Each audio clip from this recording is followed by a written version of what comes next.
सहनावतु सहनौ भुनक्तु सह वीर्यं करवावहै तेजस्विनावधीतमस्तु मा विद्विषावहैः। ओम शांति शांति ಶಾಂತಿ. ನನ್ನ ಎಲ್ಲ ಆತ್ಮೀಯ ಸತ್ಸಂಗಿ ಮಿತ್ರರಿಗೆ ಸ್ವಾಗತವನ್ನ ಬಯಸ್ತಾ ಎಲ್ಲರನ್ನು ಈ ಕಾರ್ಯಕ್ರಮಕ್ಕೆ, ನಮ್ಮ PDL ಸಂಘಟನೆಯ ಎಲ್ಲ ಋಷಿಮುನಿಗಳಿಗೆ, ಎಲ್ಲ ಧರ್ಮದ ಎಲ್ಲ ಋಷಿಮುನಿಗಳಿಗೆ, ಗುರುದೇವ ಮತ್ತು ಗುರುಮಾ ಎಲ್ರಿಗೂ ವಂದಿಸಿ ಅವರ ಕೃಪಾಶೀರ್ವಾದವನ್ನು ಬೇಡಿ ನಾವು ಇಂದಿನ ಸತ್ಸಂಗ ಕಾರ್ಯಕ್ರಮವನ್ನ ಶುರು ಮಾಡೋಣ. ಹಿಂದಿನ ನಮ್ಮ ಸತ್ಸಂಗ ಕಾರ್ಯಕ್ರಮದಲ್ಲಿ ನಾವು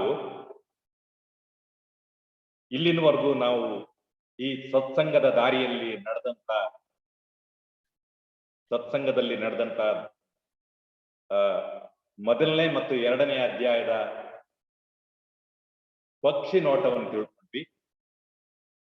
ನಂತರ ಎರಡನೇ ಅಧ್ಯಾಯದಿಂದ ಮೂರನೇ ಅಧ್ಯಾಯಕ್ಕೆ ನಾವು ಬಂದು, ಮೂರನೇ ಅಧ್ಯಾಯದಲ್ಲಿ ಮೊದಲು ಅರ್ಜುನ ಎರಡು ಪ್ರಶ್ನೆಗಳನ್ನು, ಎರಡು ಶ್ಲೋಕದ ಮುಖಾಂತರ ಕೃಷ್ಣನಿಗೆ ಪ್ರಶ್ನೆಗಳನ್ನು ಕೇಳ್ತಾನೆ. ಎರಡು ಪ್ರಶ್ನೆಗಳ ಸಾರಾಂಶ ಏನು ಅಂದ್ರೆ, ನೀನು ಜ್ಞಾನಯೋಗದ ಬಗ್ಗೆ, ಕರ್ಮಯೋಗದ ಬಗ್ಗೆ ಎಲ್ಲ ಹೇಳ್ದೆ ಕೃಷ್ಣ. ಎರಡನೇ ಅಧ್ಯಾಯದಲ್ಲಿ ಹಲವಾರು ತತ್ವ ಸಂದೇಶಗಳನ್ನು ಕೊಟ್ಟೆ, ಆದರೆ ನನಗೆ ಯಾಕೋ ಅದರಲ್ಲಿ ನಿಶ್ಚಿತ ಭಾವ ನನಗಿನ್ನೂ ಬಂದಿಲ್ಲ. ನೀನು ನನ್ನನ್ನ ಭ್ರಮೆಗೆ ಈಡ್ ಮಾಡ್ತಾ ಇದ್ದೀಯನೋ, ನನ್ಗೆ ಯಾವ್ದಾದ್ರು ಒಂದು ನಿಶ್ಚಿತವಾಗಿ ನನ್ಗೆ ಅದನ್ನ ಹೇಳು ಅಂತ ಹೇಳ್ತಾನೆ. ಅದಕ್ಕೆ ಕಾರಣ ಕೃಷ್ಣ ಅದನ್ನ ವಿಶದವಾಗಿ ತಿಳ್ಪಡಿಸ್ಲಿಲ್ಲ ಅಂತ ಅಲ್ಲ, ತಿಳಿಸ್ತಾ ಅರ್ಜುನನಿಗೆ ಅದನ್ನ ಗ್ರಹಿಸ್ಲಿಕ್ಕೆ ಕ್ಷಮತೆ ಇರ್ಲಿಲ್ಲ, ಯಥಾವತ್ತಾಗಿ ಗ್ರಹಿಸ್ಲಿಕ್ಕೆ ಅವನಿಗೆ ಕ್ಷಮತೆ ಇರ್ಲಿಲ್ಲ. ಅದಕ್ಕಾಗಿ ಈ ಪ್ರಶ್ನೆಗಳ ಎದ್ದು, ಆ ಪ್ರಶ್ನೆಗಳು ನಿಮ್ಮೆಲ್ಲರ ಅಂತರಾಳದಲ್ಲಿ ಹೇಳ್ತಕ್ಕಂಥ ಪ್ರಶ್ನೆಗಳು ಕೂಡ.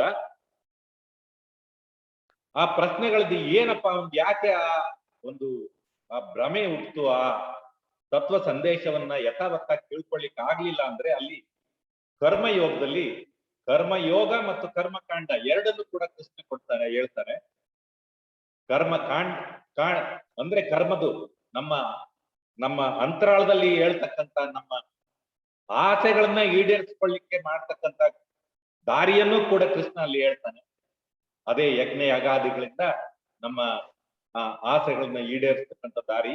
ಇವನ್ನೆಲ್ಲ ಕೇಳಿದಾಗ ಅವನಿಗೆ ಸಹಜವಾಗಿ ಅಲ್ಲಿ ಭ್ರಮೆ ಹುಟ್ಟುತ್ತೆ, ಅನುಮಾನಗಳು ಹುಟ್ಟುತ್ತವೆ. ಅದನ್ನ ಈ ಪ್ರಶ್ನೆಗಳ ಮುಖಾಂತರ ಕೃಷ್ಣನಿಗೆ ಕೇಳ್ತಾನೆ. ಆಗ ಕೃಷ್ಣ ಇದು ಆದಿಯಿಂದಲೂ ಕೂಡ, ಇದು ಈ ಸಾಂಖ್ಯ ಯೋಗ ಮತ್ತು ಕರ್ಮಯೋಗದ ದಾರಿ ಪೂರ್ವದಿಂದಲೂ ಕೂಡ ಎಲ್ರಿಗೂ ಇದು ತೆರ್ಕೊಂಡಿದೆ.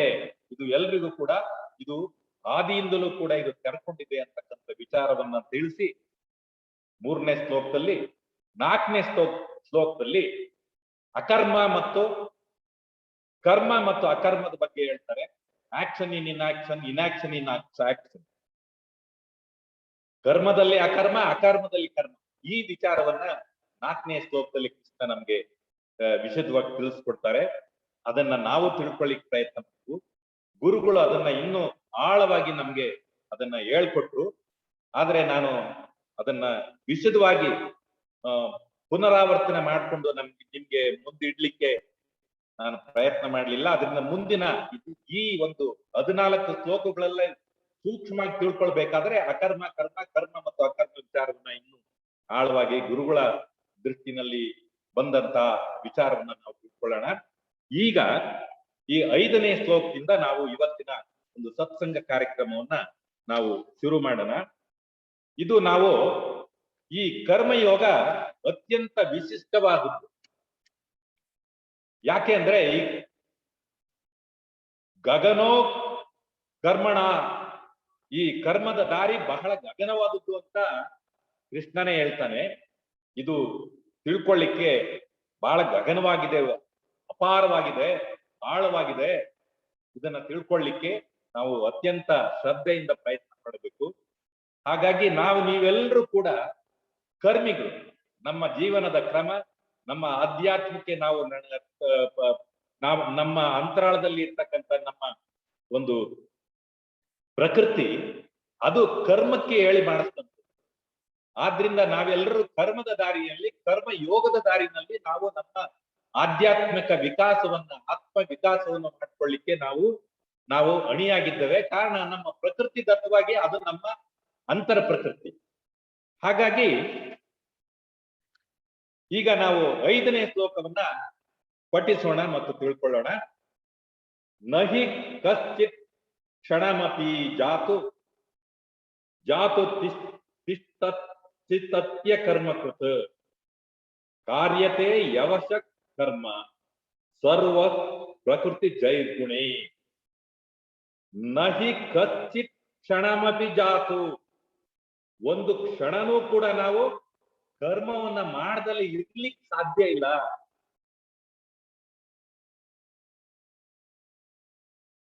ಪ್ರತಿಯೊಬ್ಬನು ಕಾರ್ಯತೆ ಯವಶ ಕರ್ಮ ಸರ್ವ ಪ್ರಕೃತಿ ಜೈಗುಣೆ. ನಮ್ಮ ಎಲ್ಲ ಕರ್ಮಗಳಿಗೂ ಕೂಡ ನಮ್ಮ ವ್ಯಕ್ತಿತ್ವದಿಂದ ಮೂಡಿ ಬರ್ತಕ್ಕಂಥ ಎಲ್ಲ ಕರ್ಮಗಳು ಕೂಡ ನಮ್ಮ ಆಂತರ್ಯದಲ್ಲಿ ಇರ್ತಕ್ಕಂಥ ಗುಣಧರ್ಮದ ಪ್ರೇರಣೆಯಿಂದ ಬರ್ತಕ್ಕಂಥದ್ದು.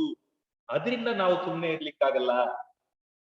ಅವು ನಮ್ಗೆ ನಮ್ಮ ಆಂತರ್ಯದಲ್ಲಿ ಇರ್ತಕ್ಕಂಥ ನಮ್ಮ ಗುಣಧರ್ಮಗಳು ನಮಗೆ ಕರ್ಮ ಮಾಡ್ಲಿಕ್ಕೆ ಪ್ರೇರಣೆಯನ್ನು ಕೊಡ್ತವೆ. ಅದರಿಂದ ನಾವು ಒಂದು ಕ್ಷಣವೂ ಕೂಡ ಕರ್ಮ ಮಾಡದಲ್ಲಿ ಇರ್ಲಿಕ್ಕೆ ಸಾಧ್ಯ ಇಲ್ಲ ಅಂತಕ್ಕಂಥ ವಿಚಾರವನ್ನ ಈ ಶ್ಲೋಕದಲ್ಲಿ ನಮ್ಗೆ ಕೃಷ್ಣ ಕೊಡ್ತಾನೆ.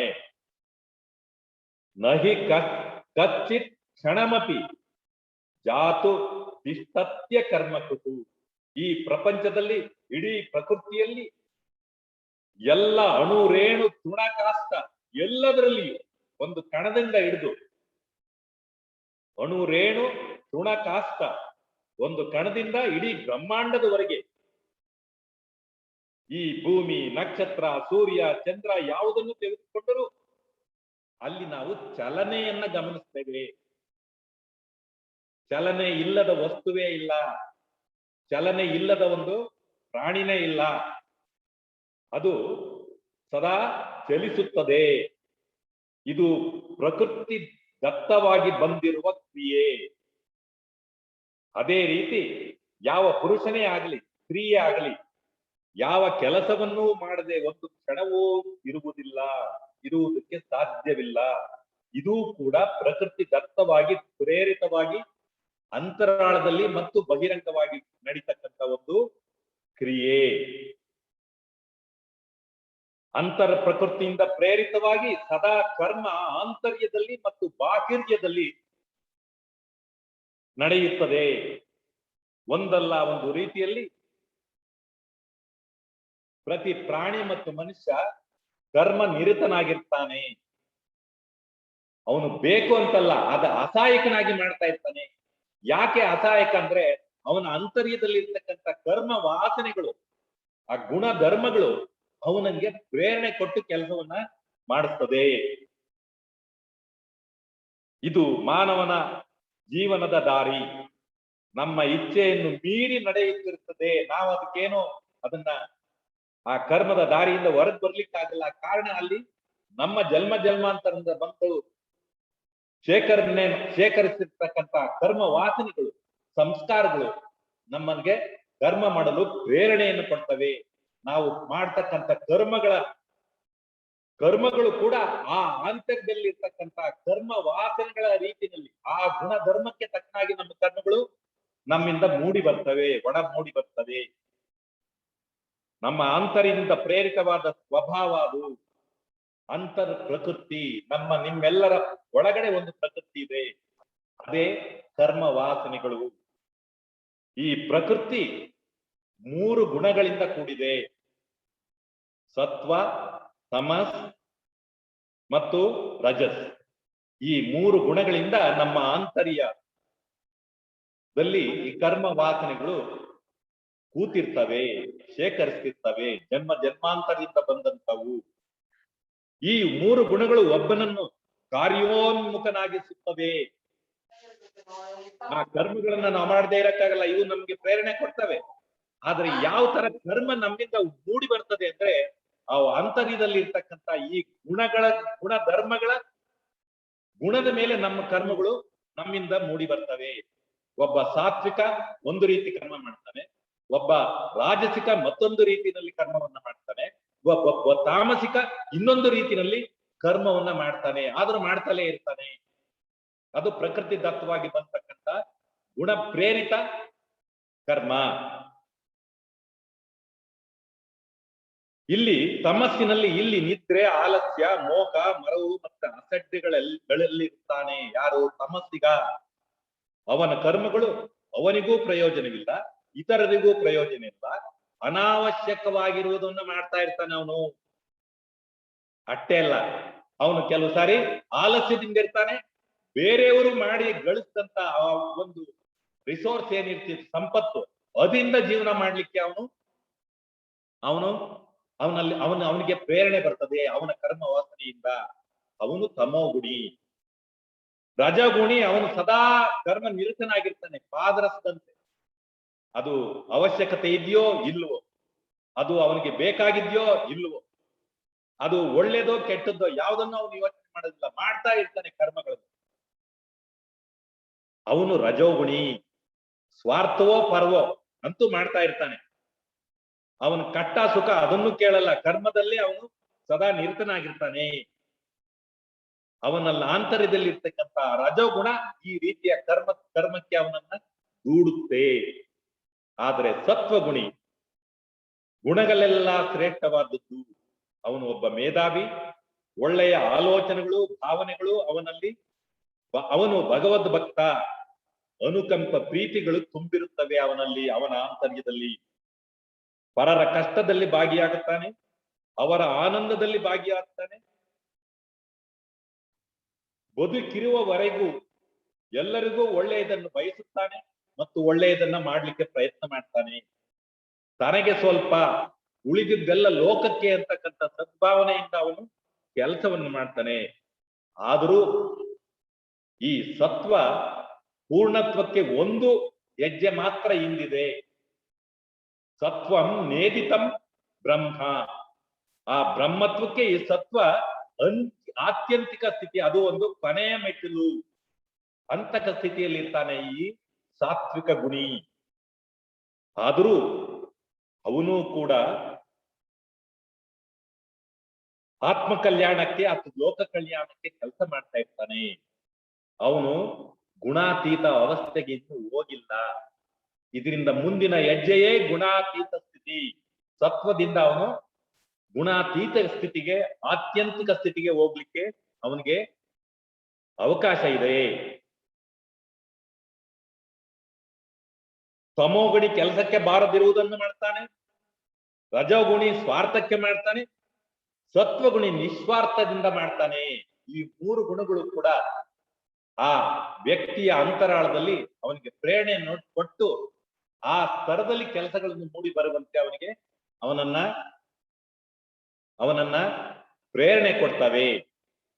ಈಗ ಇದಾದ್ಮೇಲೆ ಇನ್ನೊಂದು ಶ್ಲೋಕಕ್ಕೆ ಹೋಗೋಣ. 6ನೇ ಶ್ಲೋಕ.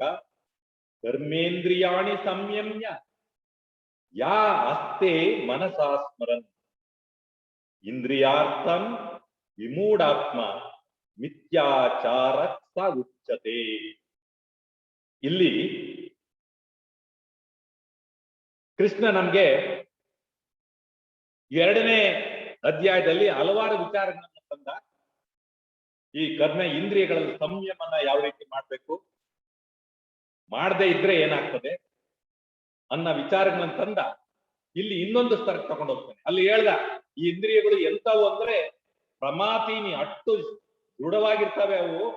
ಒಬ್ಬ ಅತ್ಯುನ್ನತ ಸ್ಥಿತಿಯಲ್ಲಿ ಇರ್ತಕ್ಕಂಥ ಒಬ್ಬ ಯೋಗಿಯನ್ನು ಕೂಡ ಅವು ಅವನನ್ನ ಆ ದಾರಿಯನ್ನ ತಪ್ಪಿಸಿ ಅವನನ್ನ ಆ ಆಧ್ಯಾತ್ಮಿಕ ದಾರಿಯಲ್ಲಿ ವಿಮುಖನಾಗಿ ಮಾಡಬಲ್ಲವು ಅಂತಕ್ಕಂಥ ವಿಚಾರವನ್ನು ತಿಳ್ಕೊಂಡ್ವಿ. ಅದು ಹೇಗೆ ಅಂದ್ರೆ ಒಂದು ಸಮುದ್ರದಲ್ಲಿ ಇರ್ತಕ್ಕಂಥ ಹಡಗು ಯಾವ ರೀತಿ ಗಾಳಿಯಿಂದ ಗುರಿಯನ್ನ ದಾರಿಯನ್ನ ತಪ್ಪಿ ಹೋಗುತ್ತೋ ಆ ರೀತಿ ಅದು ಮಾಡಬಲ್ಲದು ಆ ಇಂದ್ರಿಯಗಳು ಅಂತಕ್ಕಂಥ ವಿಚಾರವನ್ನು ಕೂಡ ನಾವು 2ನೇ ಶ್ಲೋಕದಲ್ಲಿ ತಿಳ್ಕೊಂಡ್ವಿ. 2ನೇ ಅಧ್ಯಾಯದಲ್ಲಿ ಈ 3ನೇ ಅಧ್ಯಾಯದಲ್ಲ 6ನೇ ಶ್ಲೋಕದಲ್ಲಿ ಅದೇ ವಿಚಾರವನ್ನ ಇನ್ನೊಂದು ಸ್ತರದಲ್ಲಿ ತರ್ತಾನೆ ಕೃಷ್ಣ. ನಾವು ಕರ್ಮೇಂದ್ರಿಯ ಅಂದ್ರೆ ಹೊರಗಡೆ ನಾವು ಇಂದ್ರಿಯಗಳನ್ನ ನಿಯಂತ್ರಣ ಮಾಡ್ಲಿಕ್ಕೆ ಪ್ರಯತ್ನ ಮಾಡಿರ್ತೀವಿ. ಆದ್ರೆ ಆಂತರ್ಯದಲ್ಲಿ ಮನಸ್ಸಿನ ಸ್ತರದಲ್ಲಿ ಆ ಇಂದ್ರಿಯಗಳು ಇನ್ನೂ ನಮ್ಮನ್ನ ಆ ನಿಟ್ಟಿನಲ್ಲಿ ಆ ಇಂದ್ರಿಯ ವಸ್ತುಗಳ ಜೊತೆಗೆ ಒಡನಾಟವನ್ನ ಸೃಷ್ಟಿ ಮಾಡ್ತದೆ. ಅಂತಕ ಯಾರು ಹೊರಗಡೆ ಪ್ರಪಂಚದಲ್ಲಿ ಸ್ಥೂಲವಾಗಿ ಯಾರು ಈ ಇಂದ್ರಿಯಗಳಿಂದ ವಿಮುಖನಾಗಿ ಸೂಕ್ಷ್ಮ ಸ್ತರದಲ್ಲಿ ಅದನ್ನ ಅನುಭವಿಸ್ತಾ ಇರ್ತಾನೋ ಅಂತವನು ಮಿಥ್ಯಾಚಾರಿ, ವಿಮೂಢಾತ್ಮ ಅಂತಕ್ಕಂಥ ಒಂದು ಪದವನ್ನ ಇಲ್ಲಿ ತಂದು ಅಂತವ್ರಿಗೆ ಈ ಪದವನ್ನ ಕೊಡ್ತಾನೆ ಕೃಷ್ಣ. ಅಂದ್ರೆ ಬರೀ ಹೊರಗಿನ ಸ್ತರದಲ್ಲಿ ಜನಗಳೆಲ್ಲ ಸ್ತರದಲ್ಲಿ ನಾವು ಕಂಟ್ರೋಲ್ ಮಾಡ್ಕೊಂಡ್ರೆ ಸಾಲದು, ಆಂತರ್ಯದಲ್ಲೂ ಕೂಡ ಆ ಒಂದು ಇಂದ್ರಿಯಗಳನ್ನ ನಾವು ಒಂದು ಸುಸ್ಥಿತಿಗೆ ನಮ್ಮ ನಿಯಂತ್ರಣಕ್ಕೆ ತರಬೇಕು. ಅದರ ಅವಶ್ಯಕತೆ ಹೇಳ್ತಾನೆ. ಇರದೇ ಇರೋರಿಗೆ ಅವರು ವಿಮೂಢಾತ್ಮರು, ಮಿಥ್ಯಾಚಾರಿಗಳು ಅಂತ ಒಂದು ಪದವನ್ನ ತರ್ತಾನೆ ಇಲ್ಲಿ ಶ್ರೀಕೃಷ್ಣ. ಈ ಶ್ಲೋಕದಲ್ಲಿ ಬಹುಭಾಗ ನಿಮ್ಮೆಲ್ಲರ ಆಂತರ್ಯದಲ್ಲಿ ನಡೆಯುವ ಇಂದ್ರಿಯ ಪ್ರೇರಿತ ಮನೋವ್ಯಾಪಾರವನ್ನು ಯಥಾವತ್ತಾಗಿ ತಿಳಿಸಿ ಸಾಧಕರಿಗೆ ತಮ್ಮ ಸಾಧನೆಯಲ್ಲಿ ಬರುವ ಮನೋವೈಪರೀತ್ಯದ ಅಡೆತಡೆಗಳೆಂದು ತಿಳಿಸ್ತಾನೆ ಇಲ್ಲಿ. ನಾವು ತಿಳ್ಕೊಂಡ್ವಿ 2ನೇ ಅಧ್ಯಾಯದಲ್ಲಿ ಮತ್ತು ಇದರಲ್ಲಿ ಇಂದ್ರಿಯಗಳು ನಮ್ಮನ್ನ ಯಾವ ರೀತಿ ವಿಮುಖರನ್ನಾಗಿ ಮಾಡ್ತವೆ ನಮ್ಮ ದಾರಿಯಿಂದ. ಕರ್ಮೇಂದ್ರಿಯಗಳನ್ನು ನಿಗ್ರಹಿಸಿ ಮನಸ್ಸಿನಲ್ಲಿ ಅವುಗಳ ಒಡನಾಟದಲ್ಲಿರುವನೋ ಅಂತವನನ್ನು ವಿದ್ಯಾಚಾರನೆಂದು, ವಿಮೂಢಾತ್ಮನೆಂದು, ಆಷಾಢಭೂತಿ ಎಂದು ಹೇಳುತ್ತಾನೆ, ಕರೆಯುತ್ತಾನೆ. ಒಳಗೆ ಒಂದು, ಹೊರಗೆ ಇನ್ನೊಂದು. ಯಾಕೆಂದ್ರೆ ನಾವು ನಮ್ಮ ಈ ಸಮಾಜದಲ್ಲಿ ಹಲವಾರು ಸನ್ಯಾಸಿಗಳನ್ನ ನಾವು ನೋಡ್ತೇವೆ. ಅವರು ಯಾವುದೋ ಒಂದು ಪರಿಸ್ಥಿತಿಯಲ್ಲಿ ಈ ಸನ್ಯಾಸಕ್ಕೆ ಬಂದಿರ್ತಾರೆ. ಹೊರಗಡೆನಲ್ಲಿ ಅವರು ಇಂದ್ರಿಯಗಳನ್ನು ನಿಗ್ರಹಿಸಿರ್ತಾರೆ, ಆದರೆ ಆಂತರ್ಯದಲ್ಲಿ ಅದನ್ನ ಅನುಭವಿಸ್ತಾ ಇರ್ತಾರೆ.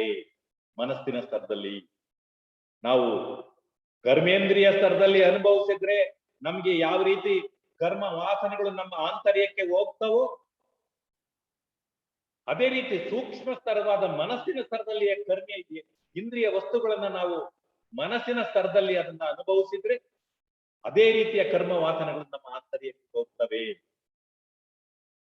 ಅದ್ರಿಂದ ನೀವು ಹೊರಗಡೆ ಅದನ್ನ ನಿಯಂತ್ರಣ ಮಾಡಿ ಒಳಗಡೆ ಅದನ್ನ ನಿಯಂತ್ರಿಸದೇ ಇದ್ರೆ ನೀವು ಮಿಥ್ಯಾಚಾರಿಗಳು. ನಿಮ್ಮ ಆಧ್ಯಾತ್ಮಿಕ ದಾರಿಯಲ್ಲಿ ನೀವು ಸರಿಯಾಗಿ ನಡಿಲಿಕ್ಕೆ ನಿಮಗೆ ಕ್ಷಮತೆ ಬರುವುದಿಲ್ಲ ಅಂತಕ್ಕಂಥ ವಿಚಾರವನ್ನ ಇಲ್ಲಿ ಕೃಷ್ಣ ತರ್ತಾನೆ. ಕರ್ಮೇಂದ್ರಿಯಾಣಿ ಸಂಯಮ್ಯ ಯಾ ಅಸ್ತೆ ಮನಸಾಸ್ಮರನ್. ಒಬ್ಬ ಕರ್ಮೇಂದ್ರಿಯಗಳನ್ನು ನಿಗ್ರಹಿಸುತ್ತಾನೆ, ಆದರೆ ಮನಸ್ಸಿನೊಳಗೆ ಅದಕ್ಕೆ ಸಂಬಂಧಪಟ್ಟ ಆಸೆಗಳನ್ನು ಮೆಲ್ಲುತ್ತಾನೆ. ಇಂಥವ ಮಿಥ್ಯಾಚಾರಿ. ಏಕೆಂದರೆ ವ್ಯಕ್ತಿ ಆಂತರ್ಯದಲ್ಲಿ ಅದಕ್ಕೆ ಸಂಬಂಧಪಟ್ಟ ಸಂಸ್ಕಾರಗಳು, ಕರ್ಮ ವಾಸನೆಗಳು ಉತ್ಪತ್ತಿಯಾಗುತ್ತವೆ, ಸಂಸಾರದಲ್ಲಿ ನಮ್ಮನ್ನು ಕಟ್ಟಿ ಹಾಕುತ್ತವೆ. ಅಷ್ಟೇ ಅಲ್ಲ, ಮನಸ್ಸಿನಲ್ಲಿ ನಡ್ತಕ್ಕಂತ ಅನುಭವಿಸ್ತಕ್ಕಂತ ಈ ಸೂಕ್ಷ್ಮತರದ ಒಂದು ಒಡನಾಟ ನಮ್ಮನ್ನ ಸ್ಥೂಲದಲ್ಲೂ ಮಾಡ್ಲಿಕ್ಕೆ ಪ್ರೇರಣೆಯನ್ನ ಕೊಡ್ತವೆ. ನಾವು ದಾರಿ ತಪ್ತೀವಿ. ಅದರಿಂದ 2 ಸ್ತರದಲ್ಲೂ ನಾವು ಅವುಗಳನ್ನ ನಿಯಂತ್ರಿಸಬೇಕು. ಪ್ರಾಪಂಚಿಕ ಜೀವನದಲ್ಲಿ ಅದು ನಡೀತದೆ, ಆದರೆ ಆಧ್ಯಾತ್ಮಿಕ ಜೀವನದಲ್ಲಿ ನಾವು ಮುಂದುವರಲಿಕ್ಕೆ ಬಯಸಿದ್ರೆ 2 ಸ್ತರದಲ್ಲೂ ಕೂಡ ನಾವು ಇವುಗಳನ್ನ ಇಂದ್ರಿಯಗಳನ್ನ ಕರ್ಮೇಂದ್ರಿಯ ಮತ್ತು ಜ್ಞಾನೇಂದ್ರಿಯ ಸ್ತರದಲ್ಲಿ ಅವುಗಳನ್ನ ನಿಯಂತ್ರಿಸಬೇಕು. ಅದನ್ನು ಬಿಟ್ಟು ಉನ್ನತವಾದ ಗುರಿಯ ಕಡೆಗೆ ಹೋಗಲು ಕ್ಷಮತೆ ಬರುತ್ತದೆ ಯಾವಾಗ ಇವೆರಡನ್ನು ಕೂಡ ನಾವು ನಿಯಂತ್ರಿಸಿದ್ರೆ. ಅದಕ್ಕೆ ನಮ್ಮ ಶಾಸ್ತ್ರಗಳು ಪುರುಷಾರ್ಥಗಳನ್ನ ಹೇಳ್ತವೆ. ಅರ್ಥ, ಧರ್ಮ, ಅರ್ಥ, ಕಾಮ ಮತ್ತು ಮೋಕ್ಷ. ನಮ್ಗೆ ಆ ಸೂಕ್ಷ್ಮ ಸ್ತರದಲ್ಲಿ ನಮ್ಗೆ ನಿಯಂತ್ರಿಸಕ್ಕೆ ಆಗದ ಇದ್ರೆ ನಾವ್ ಏನ್ ಮಾಡ್ಬೇಕಂದ್ರೆ, ನೀವು ಅದನ್ನ ಅನುಭವಿಸಿ, ಆದ್ರೆ ಧರ್ಮದ ಹಿನ್ನೆಲೆಯಲ್ಲಿ ಅದನ್ನ ಅನುಭವಿಸಿ. ಅವಾಗ ಮುಂದಿನ ಸ್ಥಿತಿಗೆ ಹೋಗ್ಲಿಕ್ಕೆ ನಿಮಗೆ ಕ್ಷಮತೆ ನಿಧಾನವಾಗಿ ಬರ್ತದೆ. ಅದಕ್ಕೆ ಪುರುಷಾರ್ಥ, ಧರ್ಮಾರ್ಥ, ಕಾಮ. ನಾವು ಧರ್ಮೇಚಿ, ಅರ್ಥೇಚಿ, ಕಾಮೇಚಿ ಅಂತೀವಿ, ಆದ್ರೆ ಮೋಕ್ಷೇಚಿ ಅಂತ ಹೇಳಲ್ಲ ಪುರೋಹಿತರು ಕೂಡ ಮದುವೆ. ಯಾಕೆ? ಮೋಕ್ಷ ಅದು ವೈಯಕ್ತಿಕ ದಾರಿ, ಧರ್ಮಾರ್ಥ ಕಾಮ ಅದು ಜೊತೆಯಲ್ಲಿ ನಡ್ತಕ್ಕಂಥ ದಾರಿ. ಗೃಹಸ್ಥರು ಈ ದಾರಿನಲ್ಲಿ ಅರ್ಥ, ಧರ್ಮ, ಅರ್ಥ, ಕಾಮಗಳನ್ನ ನಾವು ಈಡೇರಿಸಿಕೊಳ್ಳಿಕ್ಕೆ ನಮಗೆ ಈ ಈ ನಮ್ಮ ಗ್ರಂಥಗಳು, ನಮ್ಗೆ ಶಾಸ್ತ್ರಗಳು ನಮ್ಗೆ ಒಂದು ಒಂದು ವ್ಯವಸ್ಥಿತವಾಗಿ ನಮ್ಗೆ ಪರ್ಮಿಷನ್ ಕೊಡ್ತವೆ. ಯಾಕೆ ಕೊಡ್ತವೆ ಅಂದ್ರೆ, ನಾವು ಆ ದಾರಿಯಿಂದ ಅಲ್ಲಿಂದ ಮುಂದಕ್ಕೆ ಹೋಗ್ಲಿಕ್ಕೆ ನಮ್ಗೆ ಕ್ಷಮತೆ ನಿಧಾನವಾಗಿ ಬರ್ಲಿ ಅಂತಕ್ಕಂಥ ವಿಚಾರದಿಂದ.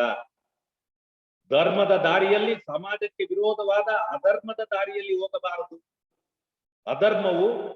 ಅಧರ್ಮವನ್ನು ಆಶ್ರಯಿಸಬಾರದು. ಆಸೆಯನ್ನು ನಿಗ್ರಹಿಸುವ ಸಾತ್ವಿಕ ಶಕ್ತಿ ಇದ್ದರೆ ಅದು ಸರ್ವೋತ್ಕೃಷ್ಟ. ಆಸೆಯನ್ನು ನಿಗ್ರಹಿಸುವ ಕ್ಷಮತೆ ನಮ್ಗಿದ್ರೆ, ಆ ಸಾತ್ವಿಕ ಶಕ್ತಿ ನಮ್ಗಿದ್ರೆ ಅದು ಸರ್ವೋತ್ಕೃಷ್ಟ ಎಲ್ಲದಕ್ಕಿಂತ. ಅದಿಲ್ಲದೆ ಇದ್ರೆ ಧಾರ್ಮಿಕವಾಗಿ ಪಡೆಯಲಿ, ಅದನ್ನ ಧರ್ಮದ ದಾರಿನಲ್ಲಿ ನೀನು ಈ 4 ಪುರುಷಾರ್ಥಗಳ ದಾರಿನಲ್ಲಿ ನೀನು ಅದನ್ನ ಅನುಭವಿಸು. ಅವಾಗ ನಿನ್ಗೆ ಸಾತ್ವಕ್ಕೆ ಹೋಗ್ಲಿಕ್ಕೆ ನಿನ್ಗೆ ದಾರಿ ಸಿಕ್ಕುತ್ತೆ, ಕ್ಷಮತೆ ಬರುತ್ತೆ. ಅಧರ್ಮದ ದಾರಿಯಲ್ಲಿ ಇರುವವನು ಅಧಮ, ಅವನು ಉತ್ತಮ, ಇವನು ಮಧ್ಯಮ. ಧರ್ಮದ ದಾರಿನಲ್ಲಿ ಇರುವನು ಅಧರ್ಮದ ದಾರಿನಲ್ಲಿ ಅದನ್ನು ಈಡೇರಿಸಿಕೊಳ್ತಕ್ಕಂಥವನು ಅಧಮ.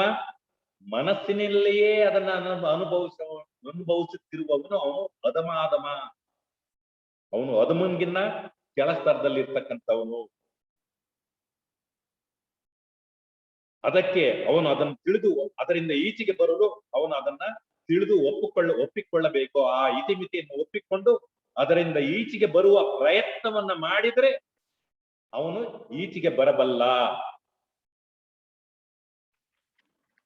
ಇದು ಆ ಒಂದು 6ನೇ ಶ್ಲೋಕದ ಒಂದು ವಿಚಾರ. ಈಗ ನಾವು 7ನೇ ಶ್ಲೋಕಕ್ಕೆ ಹೋಗೋಣ. 6ನೇ ಶ್ಲೋಕದಲ್ಲಿ ಮಿಥ್ಯಾಚಾರಿ ಎಂದ ಕೃಷ್ಣ, 7ನೇ ಶ್ಲೋಕದಲ್ಲಿ ವಿಶಿಷ್ಟತೆ ಅಂತ ಒಂದು ಪದವನ್ನ ತರ್ತಾನೆ. ಯಾರು ಇವುಗಳನ್ನ ಆಂತರ್ಯದಲ್ಲೂ ಕೂಡ ಕಂಟ್ರೋಲ್ ಮಾಡ್ತಾನೋ, ನಿಯಂತ್ರಣಕ್ಕೆ ತರ್ತಾನೋ ಅವನು ವಿಶೇಷವಾದ ವ್ಯಕ್ತಿ, ಅವನು ಸಾತ್ವಿಕ ಸ್ತರಕ್ಕೆ ಹೋಗ್ಲಿಕ್ಕೆ ಅರ್ಹ ಅಂತಕ್ಕಂಥ ವಿಚಾರವನ್ನ ಈ 7ನೇ ಶ್ಲೋಕದಲ್ಲಿ ತರ್ತಾನೆ. ಯಸ್ವಿಂದ್ರಿಯಾಣಿ ಮನಸ ನಿಯಮ್ಯೋ ಭರತೇರ್ಜುನ. ಅರ್ಜುನ, ಯಾರು ಇಂದ್ರಿಯಗಳನ್ನ ಮನಸ್ಸಿನ ಸ್ತರದಲ್ಲೂ ಕೂಡ ನಿಯಂತ್ರಿಸ್ತಾನೋ, ಕರ್ಮೇಂದ್ರಿಯೈ ಕರ್ಮಯೋಗ ಅಸಕ್ತ ಸವಿಷ್ಯತೆ. ಕರ್ಮೇಂದ್ರಿಯಗಳಲ್ಲೂ ಕೂಡ ಅವನು ಅನಾಸಕ್ತಿಯಿಂದ ಅವನು ಮಾಡ್ಲಿಕ್ಕೆ ಅವನು ಅತಿಶಯನು. ಕರ್ಮಗಳನ್ನ, ಇಂದ್ರಿಯಗಳನ್ನ ಜಯಿಸಿ ಅನಾಸಕ್ತಿಯಿಂದ ಕರ್ಮಗಳನ್ನ ಯಾರು ಮಾಡ್ತಾನೋ ಮನಸ್ಸಿನ ಸ್ತರದಲ್ಲೂ ಕೂಡ ಅವನ ವಿಶಿಷ್ಟತೆ, ಅವನು ವಿಶಿಷ್ಟವಾದಂತ ಒಂದು ಮನುಷ್ಯ, ಒಬ್ಬ ಸಾಧಕ. ಆದರೆ ಅರ್ಜುನ, ಯಾರು ಇಂದ್ರಿಯವನ್ನು ಮನಸ್ಸಿನಿಂದ ತಡೆದು ಕರ್ಮೇಂದ್ರಿಯ ಮೂಲಕ ಕರ್ಮವನ್ನು ಅನಾಸಕ್ತನಾಗಿ ಮಾಡುತ್ತಿರುವನು, ಅಲ್ಲಿ ಯಾವುದೇ ಆಸಕ್ತಿ ಇಲ್ಲ, ಅವನು ಅತಿಶಯ. ಇಂದ್ರಿಯಾಣಿ ಮನಸ ಸಂಯಮ್ಯ. ಇಂದ್ರಿಯಗಳನ್ನು ಮನಸ್ಸಿನಲ್ಲಿ ನಿಗವನ್ನು ಇಟ್ಟು ಮನಸ್ಸಿಂದ ನಿಗ್ರಹಿಸಿರುವವನು, ಹದ್ದಿನಲ್ಲಿ ಹಿಡಿತದಲ್ಲಿ ಇರಿಸಿರುವವನು, ಮನಸ್ಸಿನ ಯಜಮಾನ. ಅಲ್ಲಿ ಬುದ್ಧಿ ಜಾಗೃತವಾಗಿದೆ. ಮನಸ್ಸಲ್ಲಿ ನಡೆಯುವ ಈ ಇಂದ್ರಿಯ ವ್ಯಾಪಾರವನ್ನ ನಿಯಂತ್ರಣಕ್ಕೆ ತರುವಂತ ಜಾಗೃತ ಬುದ್ಧಿ ಅಲ್ಲಿ ಇದೆ. ಅರಬತೆ ಅರ್ಜುನ ಕರ್ಮೇಂದ್ರಿಯೈ ಕರ್ಮಯೋಗ. ಓ ಅರ್ಜುನ, ಅವನು ಕರ್ಮೇಂದ್ರಿಯಗಳ ಮೂಲಕ ಕರ್ಮ ಯೋಗವನ್ನು ಆಚರಿಸುವನು, ಕರ್ಮವನ್ನ ಮಾಡ್ತಾನೆ, ಅನಾಸಕ್ತಿಯಿಂದ ಮಾಡ್ತಾನೆ, ಫಲಾಪೇಕ್ಷಿತ ನಿಷ್ಕಾಮ ಭಾವದಿಂದ ಕರ್ಮಗಳನ್ನ ಮಾಡ್ತಾನೆ. ಬರುವ ಫಲಾಫಲಗಳಿಗೆ ಅಂಟಿಕೊಳ್ಳುವುದಿಲ್ಲ, ಬಯಸುವುದಿಲ್ಲ. ಇವನ ಕರ್ಮವು ಮನಸ್ಸಿನ ಮೇಲೆ ಯಾವ ಪರಿಣಾಮವನ್ನು ಬೀರುತ್ತಿಲ್ಲ. ಯಾವಾಗ ನಾವು ಅನಾಸಕ್ತಿಯಿಂದ ಕರ್ಮಗಳನ್ನ ಮಾಡ್ತೀವೋ ಅದು ನಮ್ಮನ್ನ ಬಂಧನಕ್ಕೆ ಈಡು ಮಾಡುವುದಿಲ್ಲ. ಅದು ನಮ್ಮ ಆಂತರ್ಯದಲ್ಲಿ ಈ ನಿಷ್ಕಾಮ ಭಾವದಿಂದ ಮಾಡಿದಂತ ಕರ್ಮ ಯಾವುದೇ ಕರ್ಮ ವಾಸನೆಗಳನ್ನ, ಕರ್ಮ ಸಂಸ್ಕಾರಗಳನ್ನ ಬಿಡುವುದಿಲ್ಲ. ಆಗ ನಮ್ಮ ಆಂತರ್ಯದಲ್ಲಿ ಇರ್ತಕ್ಕಂಥ ಹಿಂದಿನಿಂದ ಬರ್ತಕ್ಕಂಥ ಕರ್ಮ ವಾಸನೆಗಳನ್ನು ಕೂಡ ಕ್ಷಯಿಸುವ ಕ್ಷಮತೆ ನಮಗೆ ಬರ್ತದೆ. ಆಂತರ್ಯದಲ್ಲಿರುವ ಆ ಕರ್ಮ ವಾಸನೆಗಳನ್ನು ಕೂಡ ನಾವು ಕಳೆದು ಹಾಕ್ಬಹುದು. ಹೊಸ ವಾಸನೆಗಳನ್ನ ನಾವು ಜೋಡಿಸ್ಲಿಕ್ಕೆ ನಮಗೆ ಅವಕಾಶ ಆಗಲ್ಲ. ಯಾವಾಗ ನಾವು ಕರ್ಮವನ್ನ ಮನಸ್ಸಿನ ಸ್ತರದಲ್ಲೂ ಇಂದ್ರಿಯಗಳನ್ನ ನಿಯಂತ್ರಿಸಿ ಮಾಡುವುದರಿಂದ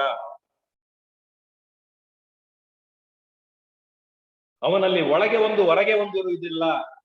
ಅದು ಮಿಥ್ಯಾಚಾರ್ಯಕ್ಕಿಂತ ಶ್ರೇಷ್ಠ. ಇವನು ಮಾಡುವ ಕರ್ಮ ಯೋಗವಾಗಿರುವುದು. ಯೋಗ ಬುದ್ಧಿಯಿಂದ ಮಾಡುತ್ತಾನೆ ಈ ಕರ್ಮವನ್ನ. ಆಧ್ಯಾತ್ಮಿಕವಾಗಿ ಮೇಲೆ ಬರುತ್ತಾನೆ. ಅನಾಸಕ್ತತೆ ಅವನ ಕರ್ಮ ಅತ್ಯಂತ ಶ್ರೇಷ್ಠವಾಗಿ ಮೂಡಿ ಬರುವಂತೆ ಮಾಡುತ್ತದೆ. ಕರ್ಮಸು ಕೌಶಲಂ, ಎಲ್ಲ ಕರ್ಮಗಳು ಕೌಶಲ್ಯದಿಂದ ಮೂಡಿ ಬರ್ತವೆ. ಯಾವಾಗ ಅವನು ಅನಾಸಕ್ತಿಯಿಂದ ಕರ್ಮವನ್ನು ಮಾಡಿದಾಗ, ಆಂತರ್ಯದಲ್ಲಿ ಇಂದ್ರಿಯಗಳನ್ನ ನಿಗ್ರಹಿಸಿದಾಗ, ಅವನು ಯಾವುದ ಕರ್ಮ ಬಂಧನಕ್ಕೂ ಒಳಪಡುವುದಿಲ್ಲ. ಅವನು ಉರಿದ ಬೀಜದಂತಾಗುತ್ತಾನೆ, ಅದು ಮೊಳಕೆ ಒಡೆಯುವುದಿಲ್ಲ. ಈಗ ಅಷ್ಟನ್ನ ತಿಳ್ಕೊಂಡು 8ನೇ ಶ್ಲೋಕಕ್ಕೆ ನಾವು ಹೋಗೋಣ. ನಿಯತಂ ಕುರು ಕರ್ಮತ್ವಂ ಕರ್ಮಜ್ಯಾಯೋ ಯಕರ್ಮಣಕ ಶರೀರ ಯತ್ತಾಪಿ ಚತೇನ ಪ್ರಸಿದ್ಧೇತ್ ಅಕರ್ಮಣಃ. ಇಲ್ಲಿ 2 ತರ ಕರ್ಮಗಳನ್ನ ಹೇಳ್ತಾನೆ.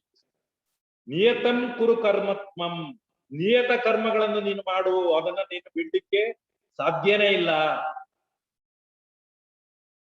ನೀನು ಆ ಕರ್ಮಗಳನ್ನ ನಿನ್ನ ಶರೀರ ನಿರ್ವಹಣೆಗಾಗೂ, ನಿನ್ನ ಜೀವನದ ನಿರ್ವಹಣೆಗಾದರೂ ನೀನು ಕರ್ಮವನ್ನ ಮಾಡ್ಲೇಬೇಕಾಗುತ್ತೆ. ನೀನು ಕರ್ಮದಿಂದ ಹೊರತಾಗಿರ್ಲಿಕ್ಕೆ ಸಾಧ್ಯ ಇಲ್ಲ. ನೀನು ನಿತ್ಯ ಕರ್ಮವನ್ನು ಮಾಡು. ಅಕರ್ಮಕ್ಕಿಂತ ಕರ್ಮವು ಉತ್ತಮವು. ಸುಮ್ನೆ ಇರೋದಕ್ಕಿಂತ ಕಂಬ ಸುತ್ತು. ಸುಮ್ನೆ ಕೂತಿರ್ಬೇಡ, ಕಂಬನಾದ್ರೂ ಸುತ್ತು ಅನ್ನೋ ದೃಷ್ಟಿಕೋನ. ಕಂಬ ಸುತ್ತಿದ್ರೆ ನಿನ್ನ ಶರೀರವಾದರೂ ದೃಢವಾಗುತ್ತೆ. ನೀನು ಸುಮ್ನೆ ಕೂತ್ಕೊಂಡಿರೋದಕ್ಕಿಂತ ಕರ್ಮವನ್ನ ಮಾಡಿದ್ರೆ ನಿನ್ನ ಜೀವನ ನಿರ್ವಹಣೆಗಾದ್ರೆ ಅದು ಅದರಿಂದ ಸಾಧ್ಯ ಆಗುತ್ತೆ ಅಂತಕ್ಕಂಥ ವಿಚಾರವನ್ನ ಇಲ್ಲಿ ಕೃಷ್ಣ ತರ್ತಾನೆ ಈ ಶ್ಲೋಕದಲ್ಲಿ.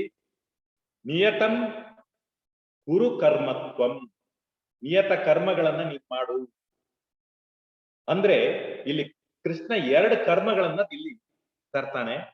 ಒಂದು ನಿಯತ ಕರ್ಮ, ಮಾಡ್ಲೇಬೇಕಾದಂತ ಕರ್ಮಗಳು. ಇನ್ನೊಂದು ಕಾಮ್ಯ ಕರ್ಮ, ಅದನ್ನ ಮಾಡದಿದ್ರೂ ನಡೀತದೆ, ಅದರ ಅನಿವಾರ್ಯಕ್ಕೆ ನಾವು ಮಾಡ್ತೀವಿ ಆಂತರ್ಯದ ಪ್ರೇರಣೆಯಿಂದ. ಕಾಮ್ಯ ಕರ್ಮ ಅಂದ್ರೆ ನಮ್ಮ ಆಸೆಗಳನ್ನ ಈಡೇರ್ತಕ್ಕಂಥ ಕರ್ಮಗಳು, ಅವುಗಳನ್ನ ಬೇಕಾದ್ರೆ ನಾವು ಬಿಡ್ಬೋದು. ಆದ್ರೆ ಈ ನಿಯತ ಕರ್ಮ, ಮಾಡ್ಲೇಬೇಕಾದಂತ ಕರ್ಮಗಳಿದಾವಲ್ಲ, ನಿಯತ ಕರ್ಮ, ಅವುಗಳನ್ನ ನಾವು ಮಾಡ್ಲೇಬೇಕು, ಎಲ್ಲರೂ ಕೂಡ ಮಾಡ್ಬೇಕು.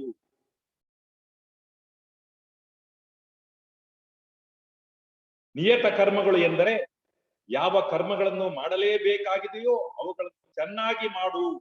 ಇಡೀ ಸಮಾಜ ವ್ಯವಸ್ಥೆ ನಿಂತಿರುವುದೇ ಅದರ ಮೇಲೆ.